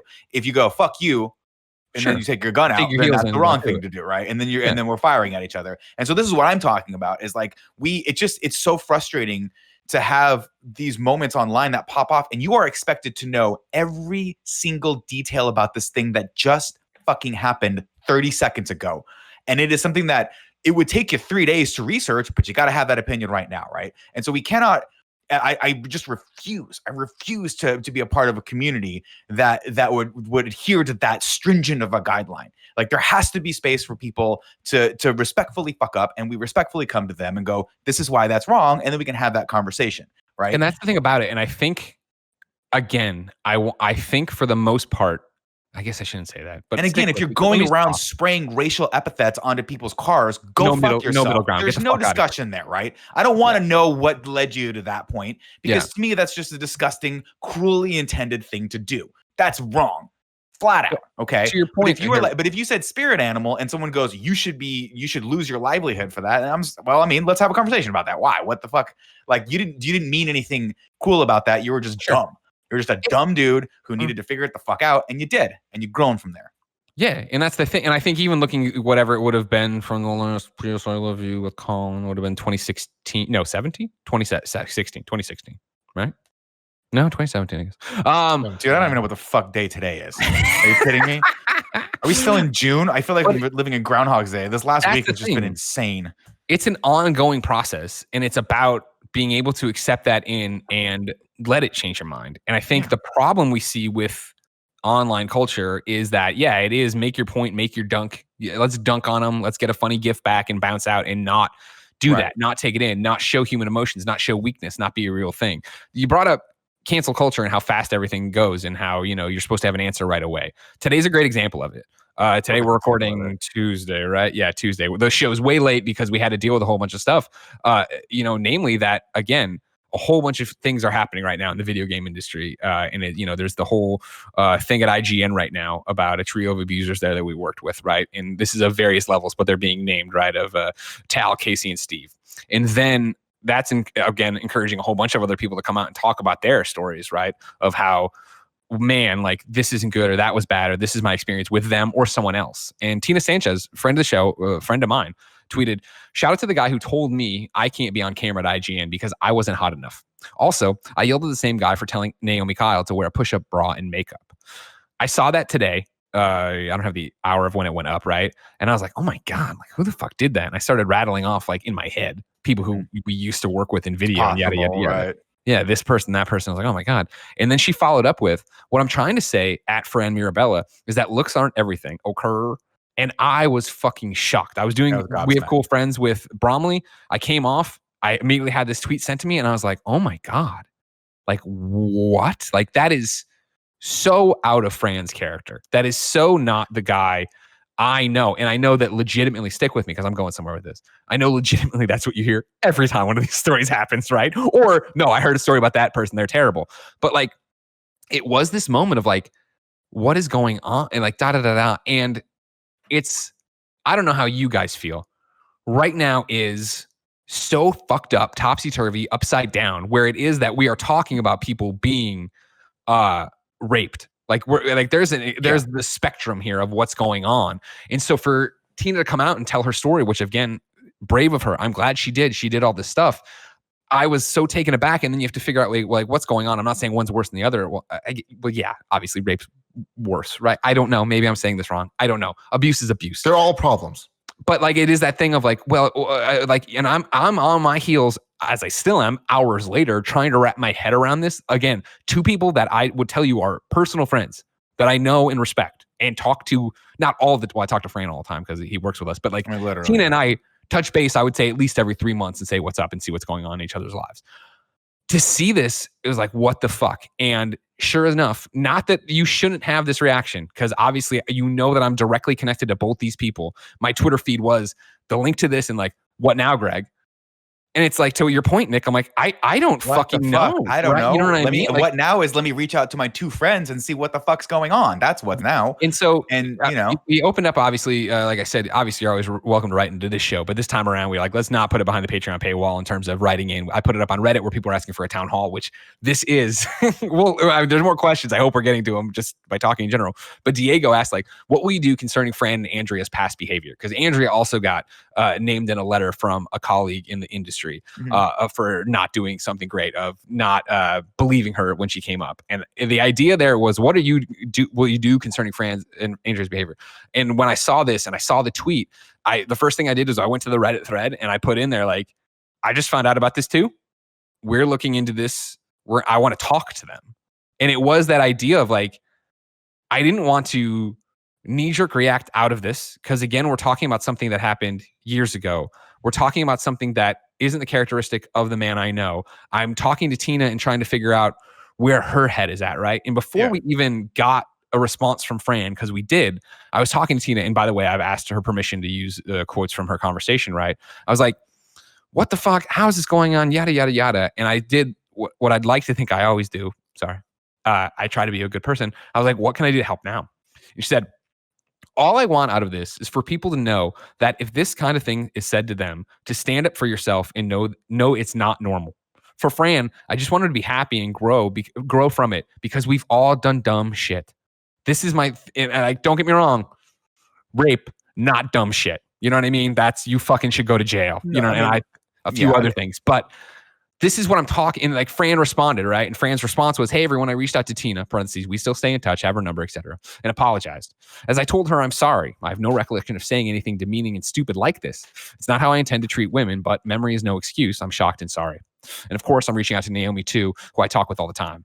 A comment like the above is just as shocking. But if she tells me I said something stupid or anything, I believe and I want to apologize. And again, That's what this is about. Fran could have dug in his heels and been like, I don't fucking know that. What are you talking about? Fran and I don't want to speak out of turn on how long it was that Tina worked at IGN, but we got one up in It must have been like 2011. 2011 to 2013. Again, I don't even know what year. And so like what this conversation was, and I'm not going to put myself into Fran's headspace or anything like that. You know what I mean? Because again, as I already talked to you on this show, said dumb shit, and I'm going to say dumb shit on this show. This is how you solve this problem. It's them talking, and Tina responded to Fran 100%. Even, right? Where she just said, here, it's not popping anymore. But she said something to Fran on there. I can't find it. But it was this idea of like, that's what this is about.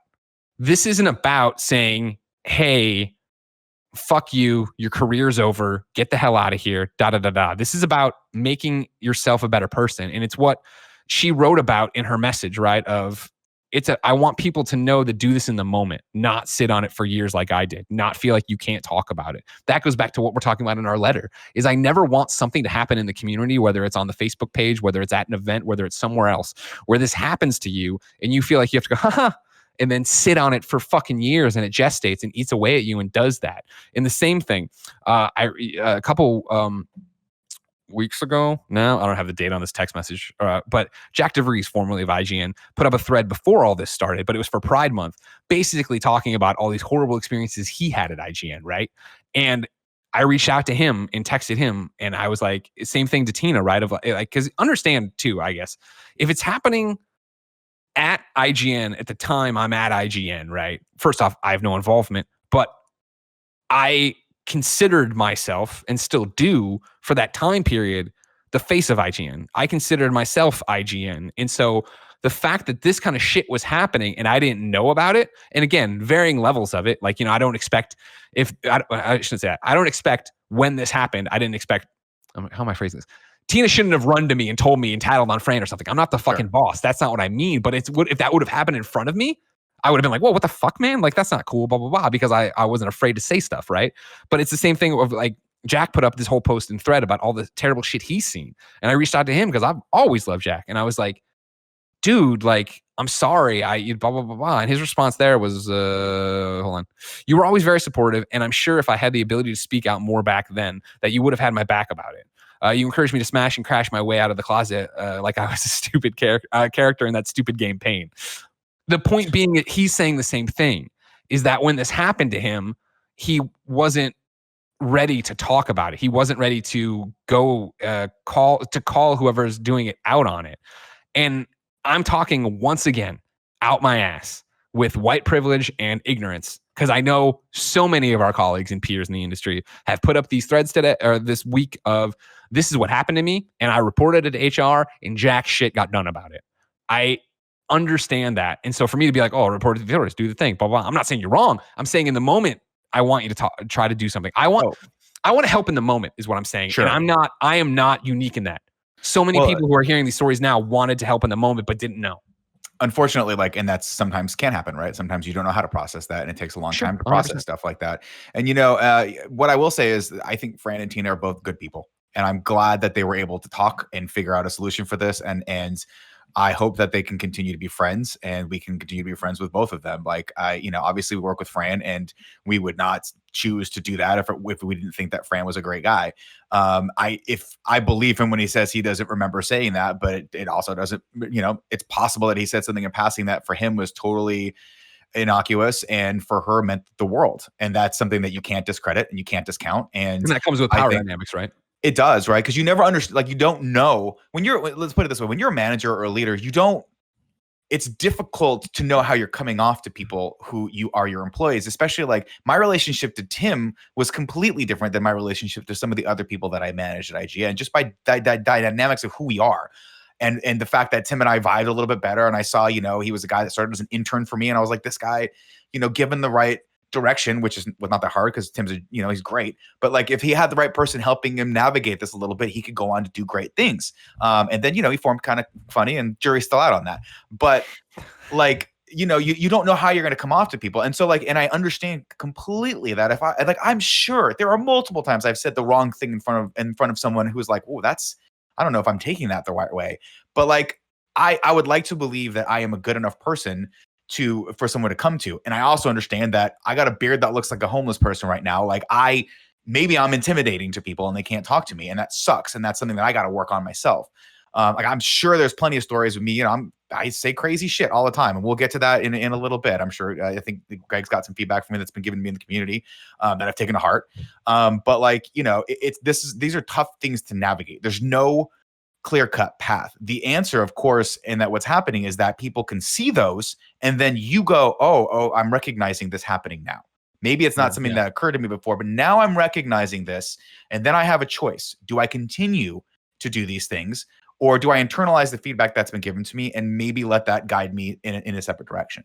You know, there's been a lot of feedback today, and especially since so much of today's horrible things were IGN related during mostly a time that, or at least around a time that we were there. A lot of the things that are happening were actually after we left, but involving people that some of them of which were there when we were there. And let me slide in right now. Andrew W writes into patreon.com/kindafunny like you can. Well, of course, we didn't charge you for this one. Pretty simple. Did any of you experience harassment while at IGN, or did you observe any? Totally. And I think that we called that out, and I saw it happen a lot in different ways. And I feel like there was many different times where I know, and I'm not about to put people on blast here because they handled their situations, but there were people that had problems where they had to go to HR, and they did, and things were taken care of, sometimes differently, not all the time, like in the ways that I wanted or they wanted or whatever. But it's like, we saw bad things, and I saw many people there end up leaving for doing bad things, for, you know, being a problem. Like I would say that for the most part, the people there, I don't even want to say that. I know that there were people there that were looking out and trying to make the right calls and calling people out on their bullshit. And I know that we're those people too. And I think that we continue to be those people.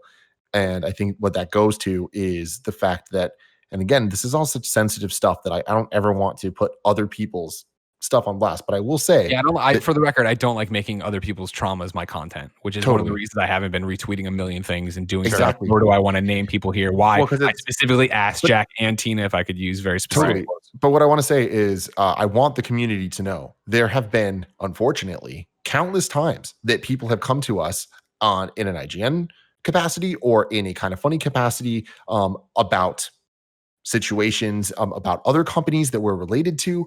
And anytime they have, we immediately take it to the HR teams that need to know. We immediately elevate it to be talked about behind the scenes.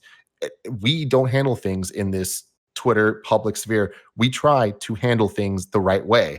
And there's the right way. I understand it's very complicated in so many senses, but like personally, we have all seen this happen, even in the last couple of years, where we've had to deal with things that were very uncomfortable for us to do, but we had to. You know, dealing with that whole thing today, that's an uncomfortable thing to deal with. We had to, you know? Yeah. And to Andrew's question, to specify a bit more, at least for me personally, like, did you experience harassment at IGN? That's such a broad spectrum. I did not experience harassment on any level that the people are talking about here. In the same way, did you observe any? I didn't, and this is when we were there. And Tim, you're citing things that I think I know what you're citing, but I want to make sure I'm clear. Just real quick, just personally for me, when I'm saying me being harassed, I'm using that term in the sense of what people are calling people out for today, which is a broad range. And I'm talking about the lowest end. It's nothing crazy, but it is, you know, like workplace issues that are problematic. But that's a very different conversation than other things. And that's the thing, is we're talking about a broad topic, and that can be interpreted in many different ways. So I want to try to be as clear as possible. Did you observe any of it? I didn't see, as I've talked about very specifically with this Tina situation, the Jack situation, I didn't see that. And I didn't understand what was happening there. In the ones you've seen of people actually being, I shouldn't say that, the sexual harassment and the stuff to that level, I definitely didn't see. Yeah, and it's that I can say that for sure. And that's the thing of like, that's why like you talk about like this escalating what happens next kind of thing. And like the darkest of things are happening. And some of it, I should say most of it, right, is happening while we were gone. And I say that not 100%. Why? Yeah, I think so. I don't know. I don't have timelines, and I'm not asking for receipts. I know this is tough. So I don't fucking know. But I know all the stuff that we were talking about today. All of that stuff happened after we left. Okay, and like that's not on us. Like has nothing to do with us, really. Because that's why we left. No, they said we were the gatekeepers, and everything went to shit. No, I mean, like me personally, like it's difficult because I experienced uncomfortable conversations with people, nothing of a sexual nature, but just your normal like, hey, people are giving me feedback, and I don't like it. But I never had anyone, I never felt diminished. And I think that's the important thing. And it sucks. And it would be heartbreaking for me if somebody felt diminished by me. And I would absolutely like the opportunity to apologize if that's something that people ever felt the need to do that. And, but I mean, I understand that that's hard. It's difficult to feel that and then understand that this is something that's been hurting you for a long time. But I think you guys know, like for me personally, like there's nothing that makes me feel worse than if I feel like I've truly hurt someone. And I think it's very important. I think it's very important for people to understand and have that self-awareness. Mm-hmm. But there's no, I don't know. It's hard to look back on a 10-year career I had at IGN and be like, oh, I don't think I ever saw anything inappropriate happen. I'm sure I did. And maybe I just didn't have the courage myself to speak up about it. Or maybe I didn't feel like my place was strong enough there to speak up about it. Or maybe people that were confiding in me didn't ask me to, but maybe I should have. I don't know. It's always tricky. One of the things about specifically Jack's thread, right, is that, and I don't have it pulled up in front of me, but and I can't say some of the words he uses, but he was talking about how he was going like to 11 on it, right, as a way to kind of mask some of it. So it's even there as me being like, oh, well, whatever's happening, well, he's saying things, he's doing things, like that's totally cool. That's how it is. You know what I mean? And then to get there and be behind the curtain on that and hear that's not the case. That's not what it was. That's a very important thing that I think that we kind of need to talk about here. And it's just that the idea that we enabled any of this. And it's like, I feel like all of us would agree that we did not at all. And that if we saw anything, we would have called it out. And I think that when we did see things, we did call them out. Yeah. Also, the structure of IGN is a lot more complicated than it might sound. I did not work for Steve Butts. I did not work for Casey Lynch. I did not work under Tal. I mean, I guess technically I did, but like I didn't deal with him in that way. You know what I mean? I think by the time you were there, video got broken off under Bernard. I was under video entirely. And, by like, for the most of what we're talking about, when those guys were in charge, all of us were on video entirely. And, Greg was a little bit more of a bridge between editorial and video. But when I was at IGN, editorial and video might as well have been different worlds. There were different teams, and the high ups wanted everyone to play nice, but they didn't play nice. So it's like I didn't have an insight into all this stuff.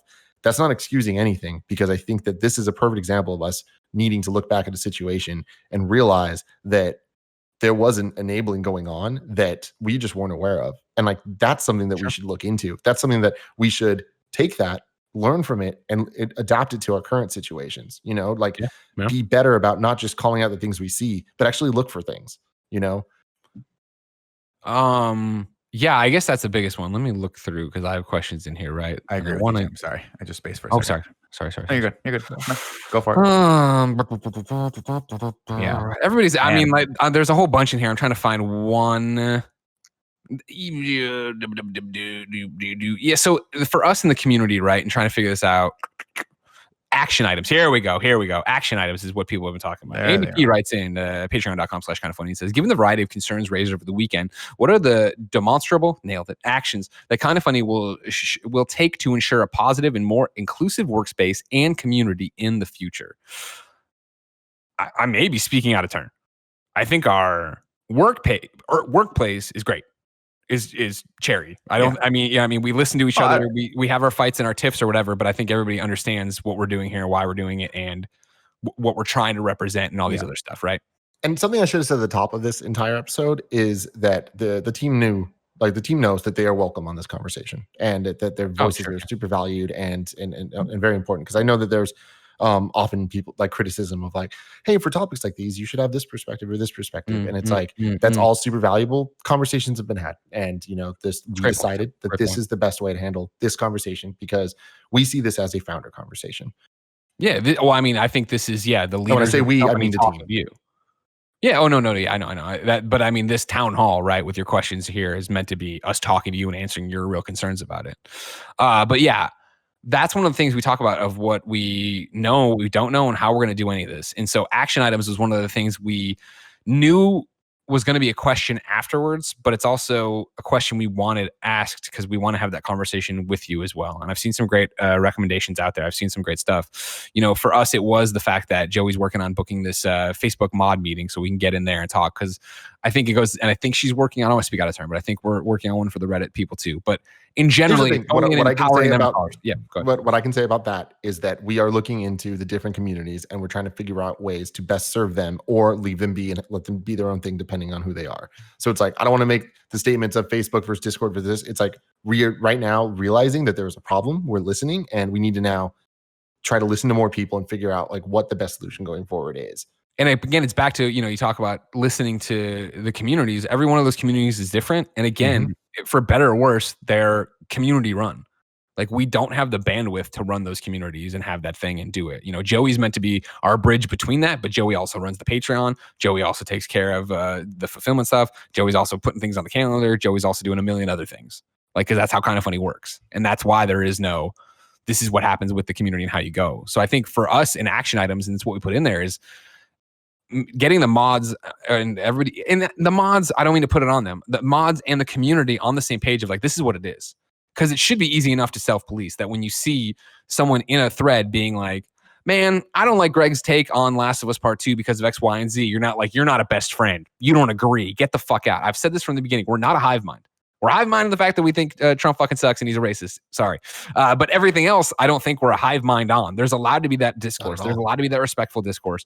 But I need more of those instances I talk about, right? Where there was that one time in a Reddit thread where somebody said something, A said something, B responded meanly, A responded like, why are you talking like this? Whatever, we're best friends. And B was like, you know what? Sorry, we are. My apologies. I didn't mean to like, they try to treat it like a normal internet conversation and escalate. It's the same thing I'm talking about with the person who asked like, I'm a conservative. Am I welcome here? And I was like, yes, you are, as long as you're not like into this Trump shit. And he's like, I'm not. And it was like, great. But he still got voted down a bunch because he said he's conservative, which isn't cool. Like, we're not doing that, right?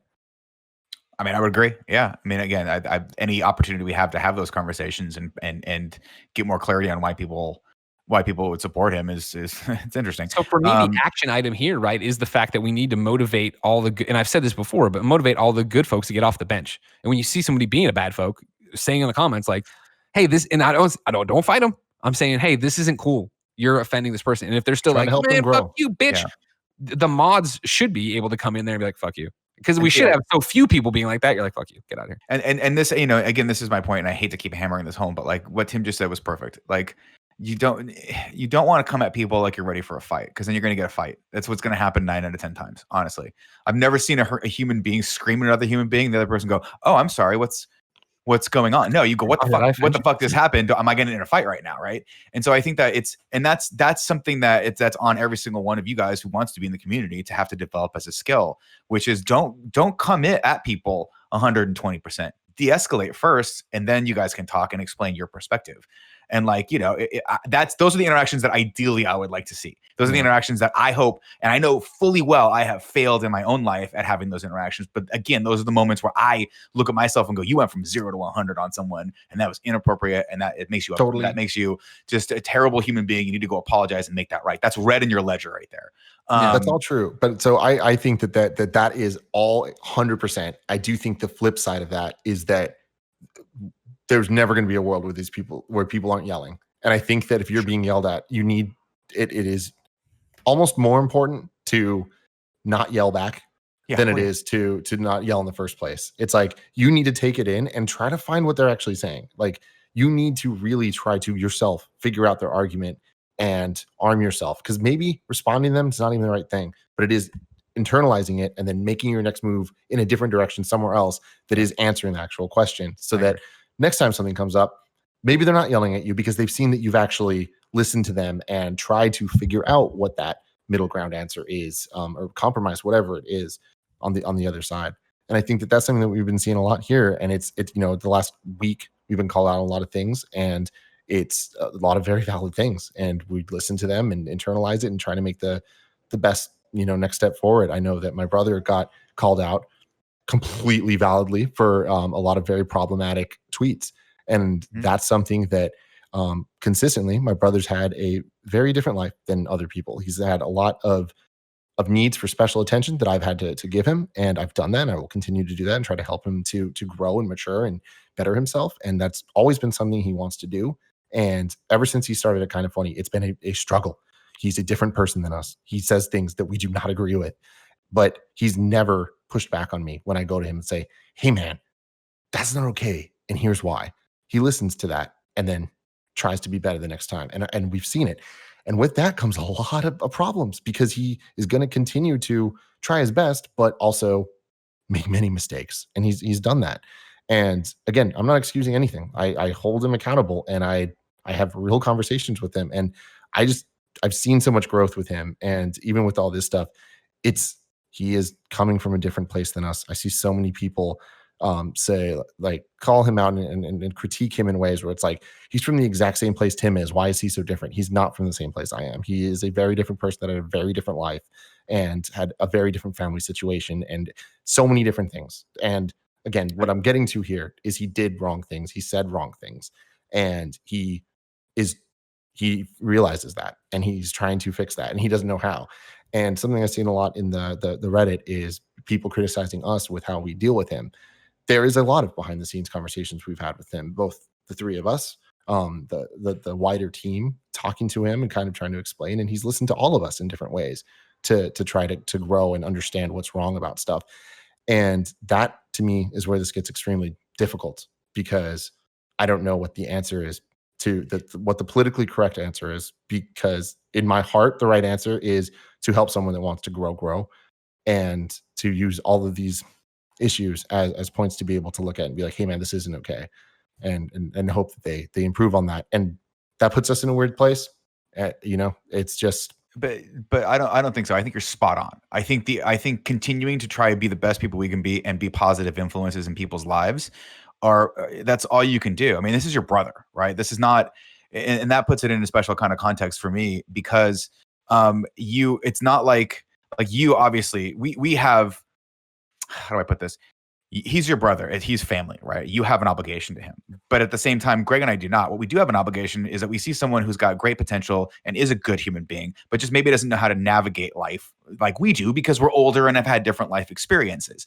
And to me, I welcome the opportunity and the responsibility to maybe be that for Cool G. And now I know that most of the things I say baffle him, because they baffle most people, and that he and I probably have the most estranged relationship. But anytime he's I'm always happiest when he feels he can come to me and pull me aside and be like, what did I do wrong here? Because he legitimately, guys, sometimes he just doesn't understand. Like, he doesn't know, because his perspective is different than yours. And so that's what we're talking about here is, Tim, I think you did the absolute right thing. And he speaks and a different now we're language. saying that. Yes. And that's my thing, is like, I have such a hard time kind of trying to explain to him what's wrong. Like the tweets that just happened, he was struggling to understand where the problem was, but he was willing to have that conversation with me till we got there.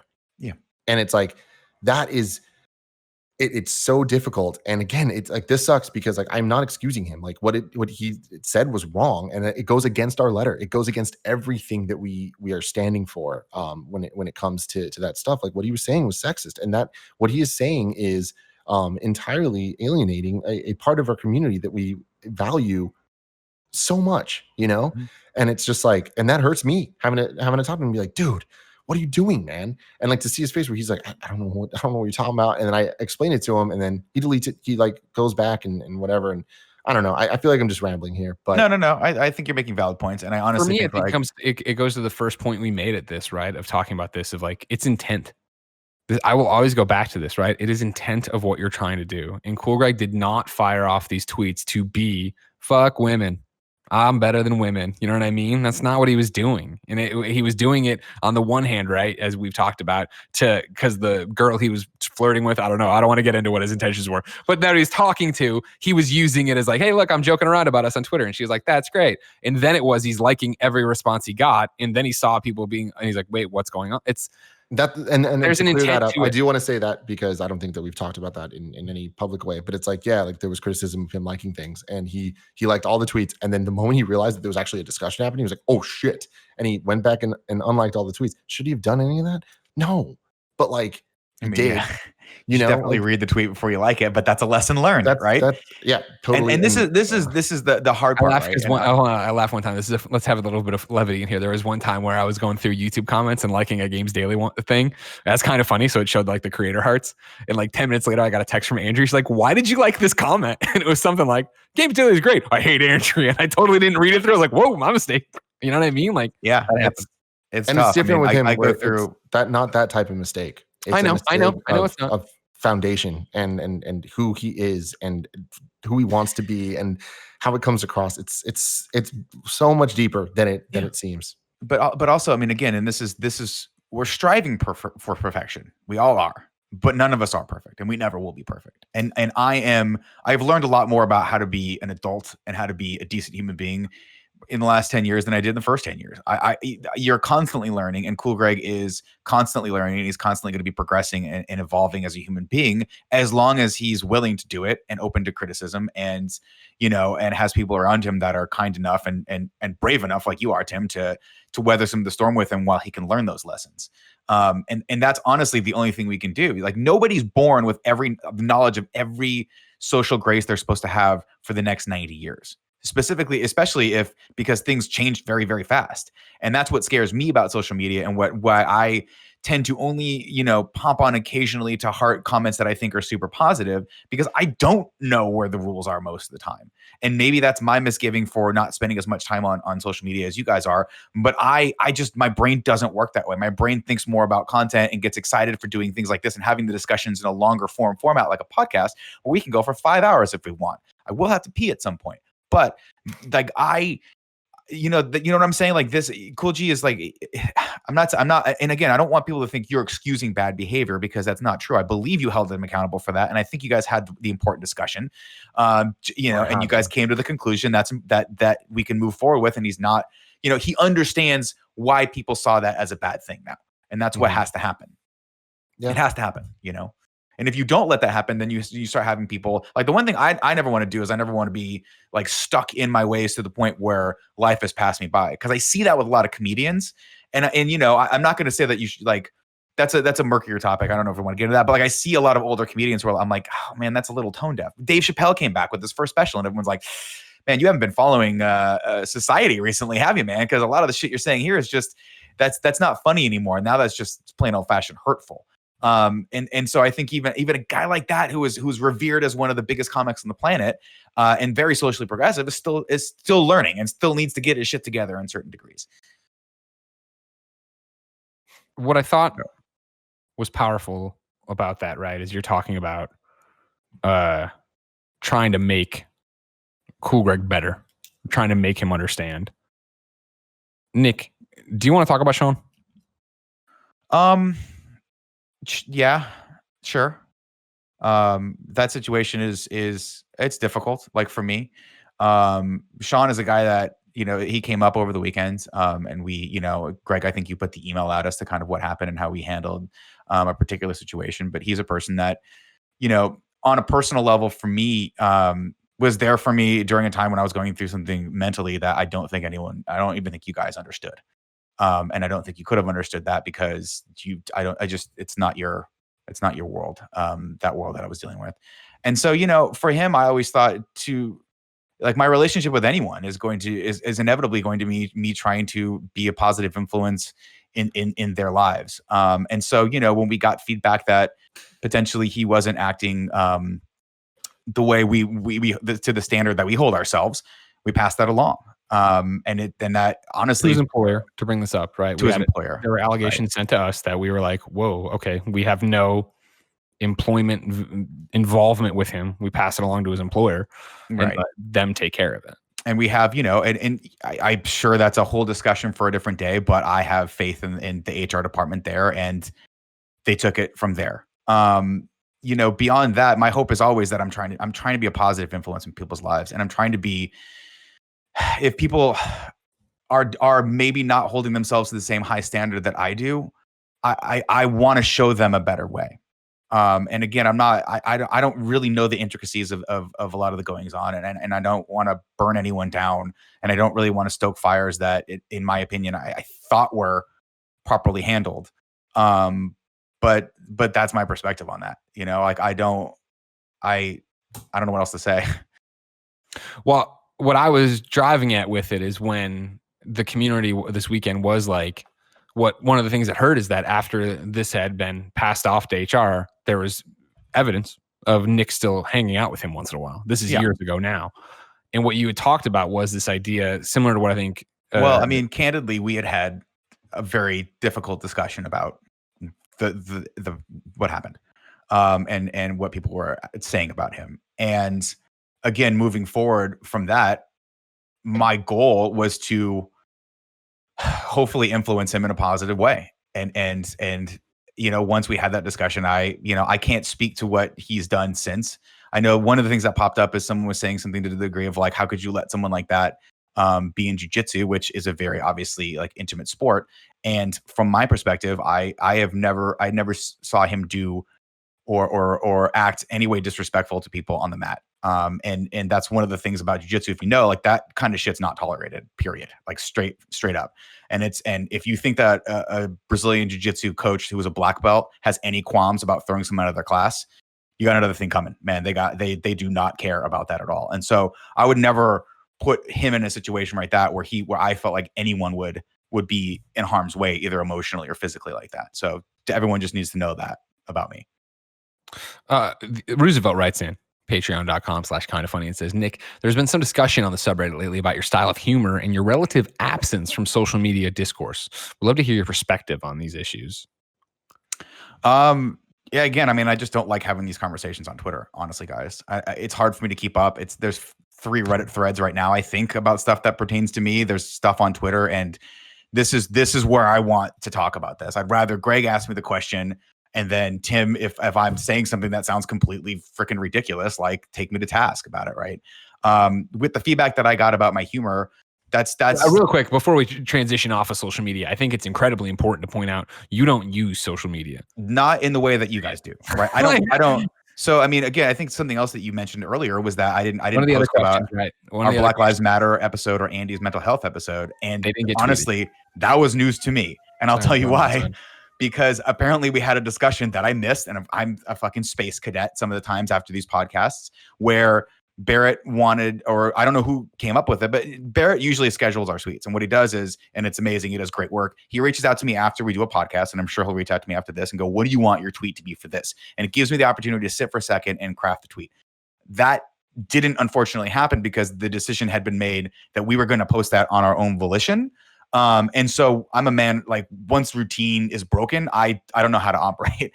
And so I just never saw that feedback come from Barrett of saying like, hey, what's your tweet going to be? So I just didn't think about it. I absolutely would have posted those videos. Like I absolutely loved being a part of both of those podcasts. And I stand by everything that was said in both of them. 100%. Yeah. And that, there's so much nuance to this stuff of people calling things out. And it goes back to the listening and all this, because those people calling you out, Nick, there, it's like, cool, listen to that. If they're yelling at you, don't take it that way. Just next time know that that's how the social media is going to be viewed and all that stuff. And I think that you're doing that already right now. It's like that is. And no, and to our, by the way, to our audiences or the fan. No, sorry, to everyone's credit, including people sitting here and people that were giving those feedback, I don't think anyone did it maliciously. I don't feel like people were like, hey, this guy's a piece of shit, let's cancel him. But I did. This is the first time in 5 years I've seen someone be like, "Hey, some of the sexual humor that you dip into is sullying the content." And to me, that's stuff I don't take lightly. As a comic, and this is a problem with doing podcasts that then get posted, and then like a week later you're on to the next thing. Like that's different than stand-up comedy. Right? With stand-up comedy, I can audition a joke out on stage and I can see people's reaction to it. If I ever say a joke that of a sexual nature, or it's about women, or it's about minorities, I can see people in the audience that joke might pertain to, and if they laugh at it, that gives me valuable feedback. If the air goes out of the room, that's not a joke that I'm like, okay, well, we got to go back and retool that joke. And so to see people give me feedback that like some of the stuff that I dip into is gross, or some of my jokes just aren't playing the right way. I mean, that's feedback that I take to heart, honestly, because as a comic, like I'm saying, like my job is not to, like, I'm not going to sit here and apologize for every joke, but I can't in the same breath say that I want to keep making content that's going to push people away, because that doesn't feel right. And also it's not good for business. It's not good for people getting in more fans that can then benefit from the joys of being in our community and taking a break from life and hearing us talk about Marvel movies. One of the comments that hurt was someone was like, yeah, I kind of shy away from showing my female friends these podcasts because I'm worried that they're going to take what Nick says. They're not going to take what Nick says like in the spirit with which it was intended. And I understand that. And again, I'm not in the same breath, I'm not going to say that I'm not going to make jokes like that, but I get that maybe my joke or my humor, the next time I make one, maybe it needs to be more clever, or maybe it needs to be more evolved, or maybe I can potentially do a joke of a different nature. Like, these are all things that I constantly think about as a comic, and I will constantly think about, because that's why you go, when you develop a 15-minute act, you don't just write it down and you go. You develop that over a year, and you have that feedback loop of going, that didn't work. This is not how I want to present myself. This is not the kind of humor that I want to engage in. It's difficult to do that when you're doing a plot synopsis of Lord of the Rings, and or a James Bond movie, and you think that, okay, this humor is going to play because Bond is hypersexualized, and the humor will hopefully, and this is always my intent, hopefully be the peanut butter that we put the pill in, right? Where it's like, I'm going to make you laugh, then I'm also going to tell you why these female characters are in my opinion, bad representations of what female characters can be in movies, and they take down the overall series because of it. And my hope is that I use my humor to sort of lighten people up so that they can be open for those messages. But if it's not working that way, that's something that I absolutely take to heart. That, and the other important thing that I thought about, and that really kind of struck me, was that something Greg said, and something that I thought about when I've never seen this feedback before. And that tells me something very important. That's an important thing for me as well, because that doesn't mean it doesn't exist. It just means that people don't feel comfortable enough to be like, Nick, that joke was stupid, or Nick, that joke was ignorant. Because they feel like potentially, and I don't want to put words in people's mouths, but maybe they just don't feel comfortable doing that because they think maybe there's 90% of the other audience that thinks it's hilarious and it's okay. And so I think we owe it to ourselves to try at least to create an environment where they do feel they can be like, Nick, that was a gross joke. And I cannot have the gut reaction of being like, what are people coming for me? Well, I wouldn't do that. I don't have a gun, but I don't know why I do this. Dude. This is not going to stop anyone. But I hope that I got two fingers. And honestly, that's part of the reason why I haven't responded to that, because I've had to internalize it. I'm not as smart as you guys are. I don't. When things like that happen, it's shocking for me, because most of the time people just say, hey, you're doing a great job, and they move on. I don't think of myself as being ultimately that important to anyone. I'm just a guy that, hopefully brings a little joy to people's lives. I've seen the feedback. I've read the feedback. A little feedback to you on this. Sure. And this is something that I'm not trying to give you more work to do, because that's definitely not the intent. But I do think cut KFAF tonight too. So.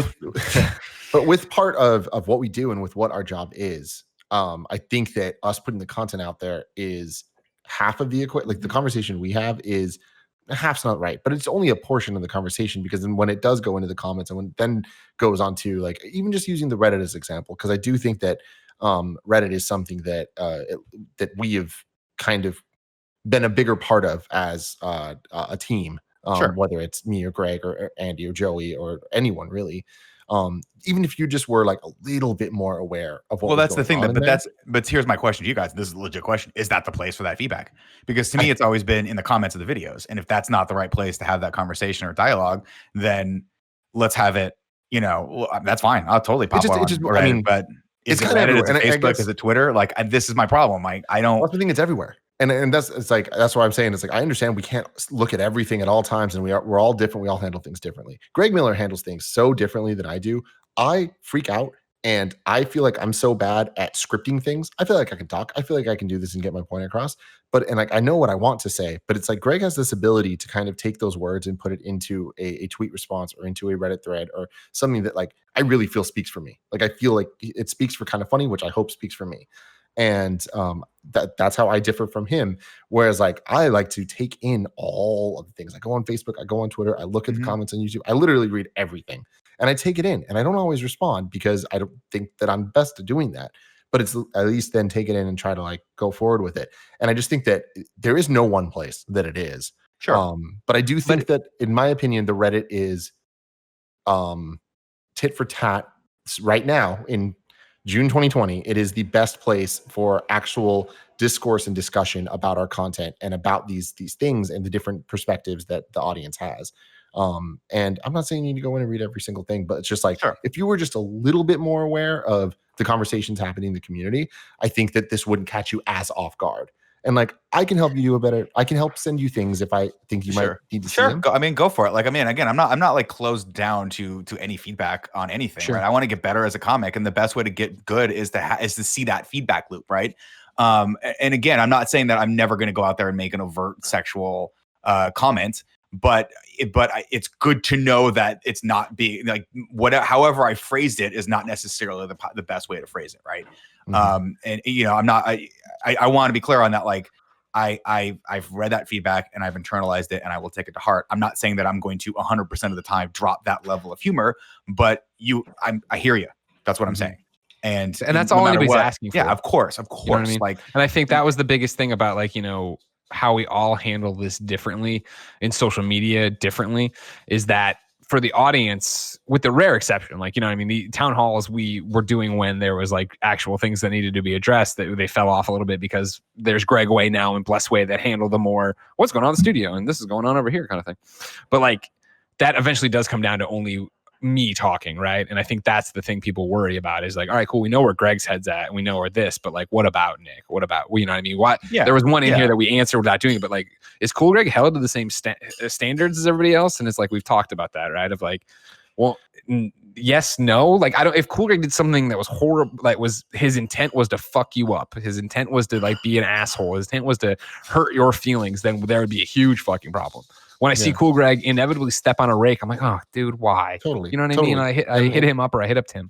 And that can happen to the best of us, man. Like, oh my God, are you kidding? Yeah, totally. Absolutely, man. Look at how many times it happens to me. This is one of the reasons why I try to stay away from stuff because social media at least. I'm sorry, I shouldn't say I try to stay away. I'm uncomfortable responding to things on social media. You know how many times I want to make jokes to help to try and either defuse situations or push conversations in other ways, and I'm like, I don't know if that's going to go over the right way because maybe I don't have all the context I should have for this because I haven't spent the last day and a half reading the subreddits on these issues. And I don't know that I'll ever be that person. And that's fair. It's just, I think that there's just an awareness you need to have that you are missing a big chunk of the conversation if you're not going to do that, which is totally fine. That's a choice. I get that. But the flip side of the coin also is that people do need to understand that it's a give and take, right? Of audience feedback versus us going out there and sharing our perspective on things. And I think when it's working best, we're influencing the audience and they're influencing us, and it's a great symbiotic relationship. But I think where that starts to break down for me is that my brain gets really, really sad when people have like negative feedback on me, and it makes me want to shut off to it, which I know is the wrong thing to do. But then I also, on some level, think like I'm the one. I don't know. It's the gut reaction. I don't know if I want to make that show. I don't want to make that point. Yeah. Sorry. No, you're fine. No, but that's what we're doing. We're talking this out. Don't worry about it. Yeah. Something I do want to say, like about what you were just saying, Greg, about Cool Greg is like is he held to the same standards and stuff? It's like I do think he is held to the same standard. I just think that he has different issues than we do. We all have issues, and his issues are held to the same standard, but just need to be dealt with a little bit differently. Yeah. And I think an example of that is a lot of people when we're on this topic of social media and how we handle things. No one's really coming after me like questioning like my post, even though I haven't really posted about things. I've been retweeting things or liking things or kind of doing that. That's how I use the social media. Whereas with my brother, it's like he just doesn't do that, and it's like it's not that he's not apologetic for how things went, but he's not going to go and write an apology letter. No, and honestly, but honestly, like Twitter is a place where you can express that, but it's not the end all be all of how you show your attributes as being a good person. And I think this is the hard thing is like people go, well, why aren't they on Twitter more apologizing? And I'm like, why can't I do that on a podcast where people can hear my tone and my context and all of these things, Like I just feel like there's an expectation of people out there that maybe he's not comfortable doing that. I'm not comfortable doing that. I'm not comfortable getting out there and responding to every single tweet because I don't like it. It's very uncomfortable feeling for me, honestly. Sorry to make that about me. Let's go back to Cool Greg. No, that's what this is all about though, is that everybody uses all these tools in a different way, right? Like I'm, I got somebody coming after me on Twitter today because I didn't heart more than one of the IGN posts about it. And I didn't retweet the stories when in my head, I was like, I want these stories to speak for their own. I don't want to get in the way of this. I want to support. I've been texting and calling people and DM, you know what I mean? Like that's where I was giving support and I thought that was right. But to somebody else, that was wrong. And that's not the way to do it. And it is that thing of, the key thing, Greg, is that you look at that and then you make your decision. Not everyone needs to agree on this nitty gritty of how to best support and all this stuff. But it's like, I know you're going to look at that and you're going to be like, next time when this situation comes up, you're going to ask yourself, should I like more things? The answer doesn't need to be yes, but like you're at least going to think about it, Yeah. And it's like, I think that it's that type of, like, there's this big thing right now of like calling out who you're following on Twitter, of like, oh, you're following this person, that means that you're supporting them. It's like, that's not how everyone uses Twitter. I get if that's how you use it, that's fair. Yeah. And there's certain situations where it's like, okay, like I'm gonna unfollow these people because I do think that it's enabling them. But then there's other people I'm like, I follow you because I want to keep tabs. I want to know Yeah, of course. where you are in I the follow a industry. ton of like Your enemy's hardcore close. conservative political pundits because I want to see what their perspective is, that their whatever weird skewed perspective, in my opinion, that they have. I want to see what that is. I want to see what the next argument that's coming right around the bend is going to be, so that I can look into it and try to have a better opinion on it. You know, that's my opinion. That's true, but it's totally valid for somebody to think that, oh, following X person means this, and it's like, you need to take that in and internalize it and think and decide what you want to do with it, and decide how is being better for you after that. And like, as long as we're putting that thought process in, I think we're all going to be in a much better place, and hopefully these conversations will get easier and less common. I got two left, and then we're gonna get out of here. All right, Brandon Jackson Short says, over the past few days, many people have implied that anyone upset with Kind of Funny should, quote, just get over it. And that Kind of Funny doesn't need to change anything. What do you each individually think of that? Brandon, I think that's bullshit. Nobody should be getting over anything. That's not how we're going to talk to each other. That's not how we're going to deal with anything. We're going to sit here and we're going to have conversations about it, as we have now for an hour and 45 minutes on a very complicated situation that we're not solving today, that we're starting a conversation with you. When, this goes up and I want to hear your action items, I want to know how we could better support you. I want to know what you love about the community and what you don't. But I also don't want you to be like, in the comments, I can't believe they didn't address this. How are they this stupid? How are they fucking like? No, we're working with you. We're trying on this, right? The message on January 5th, 2015 was, if you're an asshole, get out. We don't want you. But it was also that we're not building this for you. We're building this with you. And that's still as true today as it was then, of this is what we're doing and we're trying to make this awesome and safe for everybody. So anybody who's saying just get over it is missing the fucking point here, that clearly we need to change something. Clearly we need to, at the very least, be reaffirming that, no, assholes don't need not apply, but definitely that we're there to support all of our, for lack of a better term, I guess, minorities, right? Then in the organization that are the community that aren't a straight white male, that you don't have to, you throw a rock, you're going to hit a straight white male opinion, right? Like, we need to make sure we're making the other voices heard. And then if somebody tries to shout them down, we stop that. That's my take. I agree. Yeah. I mean, I totally agree with that. I'm sorry, Tim, continue. I was going to say that, like, there's no room for that for me. And I think it comes back to the best friend thing. Like, this is a moniker we chose because we believe in it, and because that's what the content is, and the content is us. We've always talked about what is kind of funny. It's that feeling when you leave a movie theater and you're talking to your friends about something you just saw. And it's that shared experience of you're just best friends. You're just talking about this. And whether you agree or disagree or whatever, take that movie conversation and apply it to literally anything. And I see a lot that people kind of get caught up in the best friend, and try to use it as a derogatory term. And it's like, that's so silly to me, where it's like, think about your real best friends, how many arguments you've gotten in because you've disagreed about things. Think about how many friendships have changed over time and you're not best friends anymore. And you aren't allowed to kind of see people the same way because you fundamentally disagree with some of their thoughts. That's life. That kind of happens, and that's okay. And not all of these best friends and best friendships are going to be equal or the same. Like, I have a friend group and I would call so many of them my best friends. There's levels to that.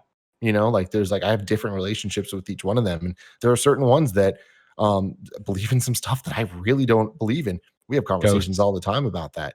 But there is a tipping point where I'm like, Tim, Speed Racer sucks. I'm sorry. That's just the way it goes.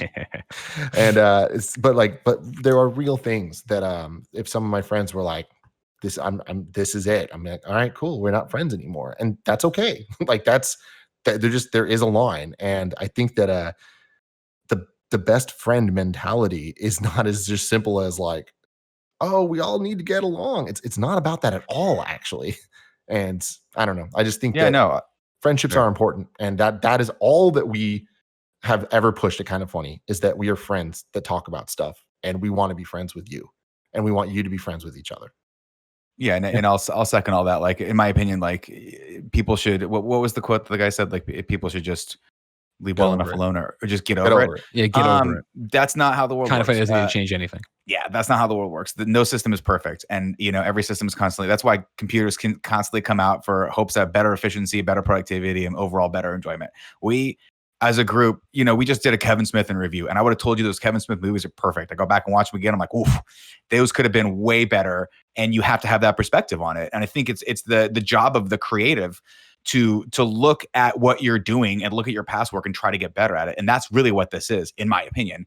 It's looking at a community that I would say is still really, really strong and saying, how do we make it better? You should never rest on your laurels. The second you start resting on your laurels is when shit just passes you by, man. And that's my big fear, is being, and no offense to me, the old man in the group, is that I never want to be that. I never want to have that first comeback special like Dave Chappelle. I mean, take it with a grain of salt, where people go, wow, you're tone deaf. I don't want to be tone deaf. And if I am getting tone deaf, thankfully I have Greg and Tim sitting next to me being like, dude, we gotta have a conversation about this. And we did, by the way. This is, to the credit of my part, and I don't know if I don't want to speak for you guys, and we can cut this part out, I guess. But like, we had a long discussion yesterday or Monday. What day is today?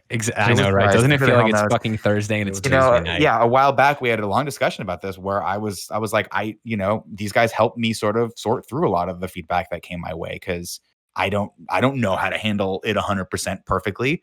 But I trust these guys and I trust their perspective on me. And I like, if I say something, how many times, Tim, have I come to you like, did I just make like did I make an idiot out of myself? And you go, yeah, you did. Or no, you're fine.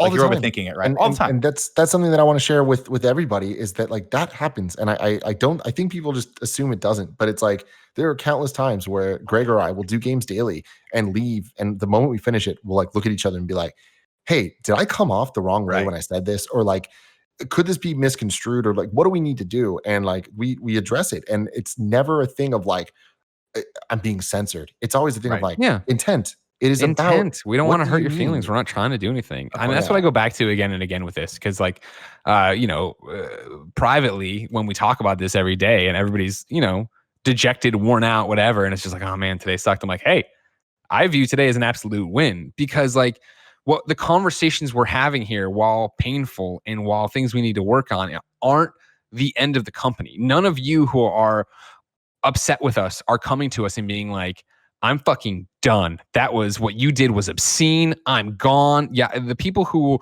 raised the klaxons that I had DM conversations with, everybody was like, no, we know you, but this is a line you're crossing, and not me, but kind of funny. Like, we need to, what's going on? And we have this conversation with you, and it's like, cool. Thank you for reaffirming who you are. That's what the letter was about. That's what this podcast is about. This is what this ongoing conversation is about. That, yeah, no one is ever coming to you and thumbing you in the eye on purpose. If it happens, that's something we talk about, right? And it's what we stop. And I think the fact that we haven't seen cancel culture come for us, it is proof that you, the audience, get that. And yeah, we'll cross a line with you and you'll want to have a conversation with us about it, and we'll figure out the middle ground or what we're going to do and where we're going to go with it. But of all the horrible things we've said, and like, we have these conversations and we talk to you about them and we come to the same thing of like, all right, cool, this is where we fucked up, this is where it is, blah, blah, blah, blah. Yeah, totally. And with that, like, I want to say and reiterate, like, I'm a very different person now than I was when I was younger, and I've grown and changed so much. And like, I'm sure I've done so much stupid shit every once in a while. Sure. Things I haven't thought about since I was 17, and it'll pop in my head. I'm like, wow, I can't believe I would do that or say that. And it's like, to be clear, nothing that is like egregious, but it's like, man, I definitely shouldn't have used those words, or like joked that way, or, did that action, or flirted this way, whatever it is. Like, these things that it's like, I want to say something that I stand by 100%, which is the Aziz Ansari situation that happened. When Me Too was getting really blown up, and Harvey Weinstein and all this stuff, where it's like, demonstrably, Harvey Weinstein is a monster and did all this stuff. Louis C.K. That, like, we all know the stories. When the Aziz Ansari thing happened, that was a gut check moment where we got defensive. I got defensive. I don't want to speak for other people. I got defensive because I was like, what did he do wrong? But what did he do? Where is this wrong? Like, this just sounds like a bad date. This just sounds like whatever.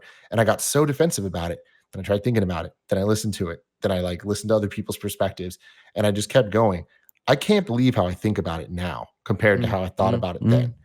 And what it comes down to is, it's about understanding that there is systemic problems in rape culture that start a lot earlier than the rape. And Yes. it then frames this thing where I look at all the different situations I've had in my life, and it makes me go, wow, I shouldn't have done that. And it's not that I shouldn't have done that because I'm going to get caught in trouble. It's that I shouldn't have done that because that's not the right thing to do. Right, because I made someone feel diminished. I made someone feel unsafe. 100%. Yeah, 100%. And so the thing that I said I want to be 100% clear on is I think the Aziz Ansari situation is one of the most pivotal and important moments that have happened in my life, where I think that it is going to be a total shift for the better in our lives. And I think that it was a big watershed moment that we won't really realize until hopefully, you know, a while down the line where we can look back and be like, things have gotten better. I don't think things will ever totally go away, but it's like, I hope that my kids are way better about treating women than my generation was, even if it was just jokes. Oh, they for sure will be. And that's because hopefully all of us are having the opportunity to create a space where those conversations can happen, and people, you're going to get mad and you're going to get defensive and you're going to get scared. But when all that goes through, you can actually think about it more and you can reflect and you can go, have I done that? Is that something that I've done? And did something that I thought was okay, did that person just not feel comfortable saying that to me at the time? And just as we're trying to create a space for some of the members of our female audience to be able to give me that feedback, we have to have these hard conversations. We have to. That is how progress happens. You know, like we can't, if you just dig your heels in and say everything's fine, it's just not gonna, you're not gonna be happy, man. You're not gonna be progressing. You're not gonna be constantly challenging yourself to be a better person. And like, I just don't like people that aren't interested in that. I don't want people that are like, I'm good, I'm fine, I'm everything, that, like the grandpa, where I'm like, because to me, honestly, and this is gonna sound terrible, but like when old people dig them in, they go, I'm gonna dig my heels in, and the world's crazy, and I'm the only sane person. Well, they die. You know, it's one of those things where like it's the people that keep going and keep running marathons and doing all these things and challenging themselves and like being open to these new ideas that get to have a longer, healthier, better life, and they're better people for it. At least I'm going to test that. If I die when I'm 60 from cholesterol, you guys could know, you could look back on this, like, Nick was wrong. Dig your heels. I love the idea of what you just said so much. I'm trying to joke now. And it's good. It's good. It's not the right time for it. Final question comes from Austin McLagan. Austin McLagan. Patreon.com/kindafunny. Usually, you don't have to worry about it. My biggest thing is I really didn't hear anything on why Kevin no longer hosts screencasts. I'm guessing him doing all the background stuff made it hard on him to host. Yes. I just know that Big Kev Dog was excited to have his own show, but now it seems like it's either Tim or Nick. Maybe I just missed what happened. That is exactly, and Tim, you can speak to this. That is exactly what happened. Kevin's job has gotten 500 times harder now because he has to use a prosumer level piece of software to get all of our signals in and live switch graphics in and all these things. And to put it in context, the studio we have is thousands of dollars of equipment, thanks mostly to you guys' support, that he has and he's set up and he's gotten used to. And then when all this shit went down, I think Tim and Kevin had a discussion, but I think it was the better part of Valor where Kevin's like, I'm going to bow out of hosting this show and just focus on making sure the airplane stays in the air because it's really, really difficult what he does. I want to take this actually as a jump off point for a conversation I think is actually very important that we don't have enough. I know we talk about ourselves a lot and we talk about our behind the scenes stuff a lot. But there's certain elements that I think we just take for granted that like the audience should understand a bit better. Like sometimes when you look at the catalog of programming that we have and the shows that we have, it's easy to look at it and just be like, oh, well, why isn't this person on this and this? And well, it sounds like the best person for this entire show would be on Games Daily and the podcast and Gamescast. Why isn't Andy on Gamescast more? Why isn't this? Why isn't that? All valid questions. And I think that with all of that, the answer is we need to balance people's workload, their lives, the resources going into it. Most of our shows we do, there are some exceptions. There's some research and there's some like time that needs to go into pre-prep for the show. And like, there's just like a headspace you need to get in and all of that. On top of the fact that we want to share the love and make sure that everybody's kind of getting their fair share of screen time or whatever it is. Of course, every week that might change and all of that. So setting that up, Kevin, I think we wanted to give him that opportunity of, and I don't want to speak too much for him here, but these are conversations that we have had. He wanted that experience of trying to host and get better at that. And part of it is, yes, he's way busier producing these shows now, but part of it also is just like, it's not necessarily for him. Like, that's not something that he necessarily wants to pursue. And that's always a hard thing where the audience wants to see Andy on Gamescast, and he doesn't always want to be on Gamescast. And that's, even if we want him to, and I'd love to have him, it doesn't always make sense. So when it does, you'll see him there, you know? Andy likes doing the reaction content with us. You probably noticed he's been on a lot more of that, and I love having him on that, you know? It's a very delicate puzzle piece that we are always thinking about, and we're actively talking to everyone on the team. So if things change and you don't hear about like, oh, why is this guy hosting instead of this guy? It's never a nefarious thing. There was conversations that happened for either scheduling reasons or personal reasons. And with Kevin in Screencast, that's his show. Whether or not he's hosting it, it's still his show. Yeah.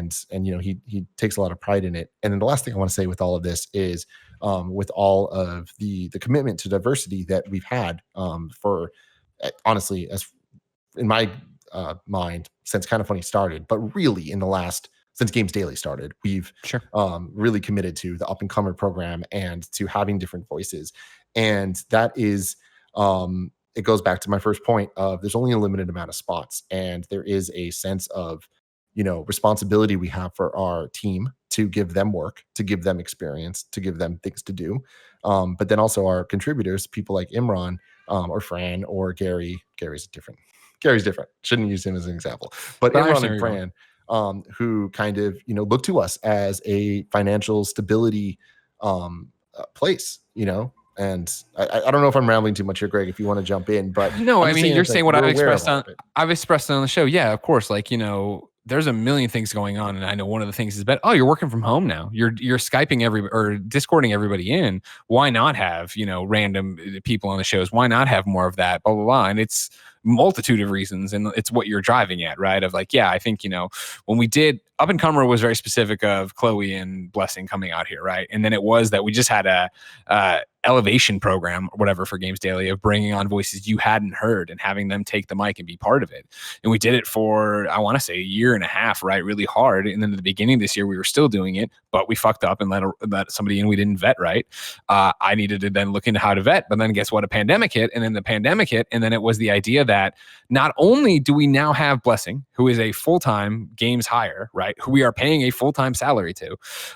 It is the idea that the guests were needed more than ever when we were at the studio, because I'm traveling, Tim's traveling, somebody's going, you know, Imran's not in this, he's not in this week right now, but he's sometimes not in, blah, blah.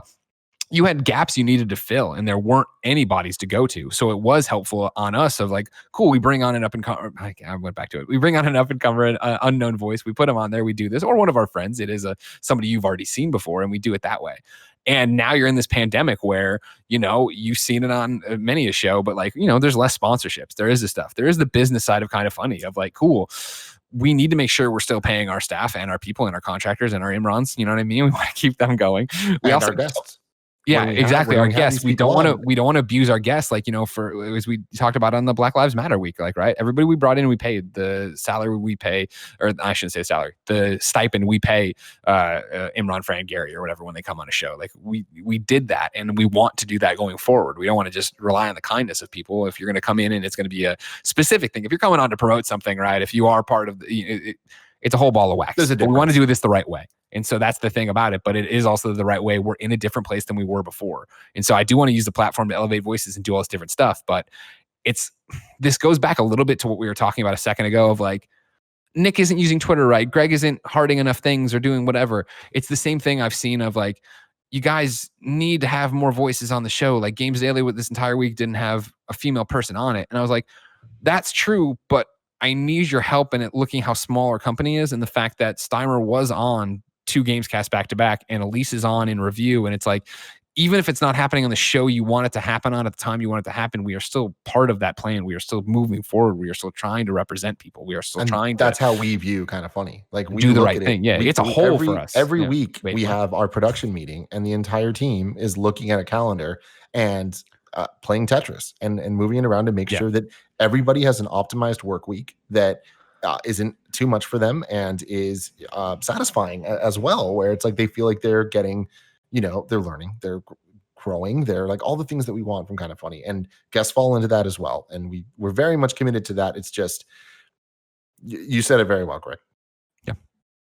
Ladies and gentlemen, that's the Kind of Funny podcast. Let's shout out our Patreon producers, Mohammed, Cameron Reagan, Kieran O'Donnell, Steve Powers, Julian the Gluten-Free Gamer, Delaney Twinning, Lee Polero, Dr. Farmer Mike, and Connor Nolan, aka Connor Dow. Of course, this is an ongoing discussion. Like I said, I want your comments. I want your Reddit posts. I'll try to get over to the Facebook and look there.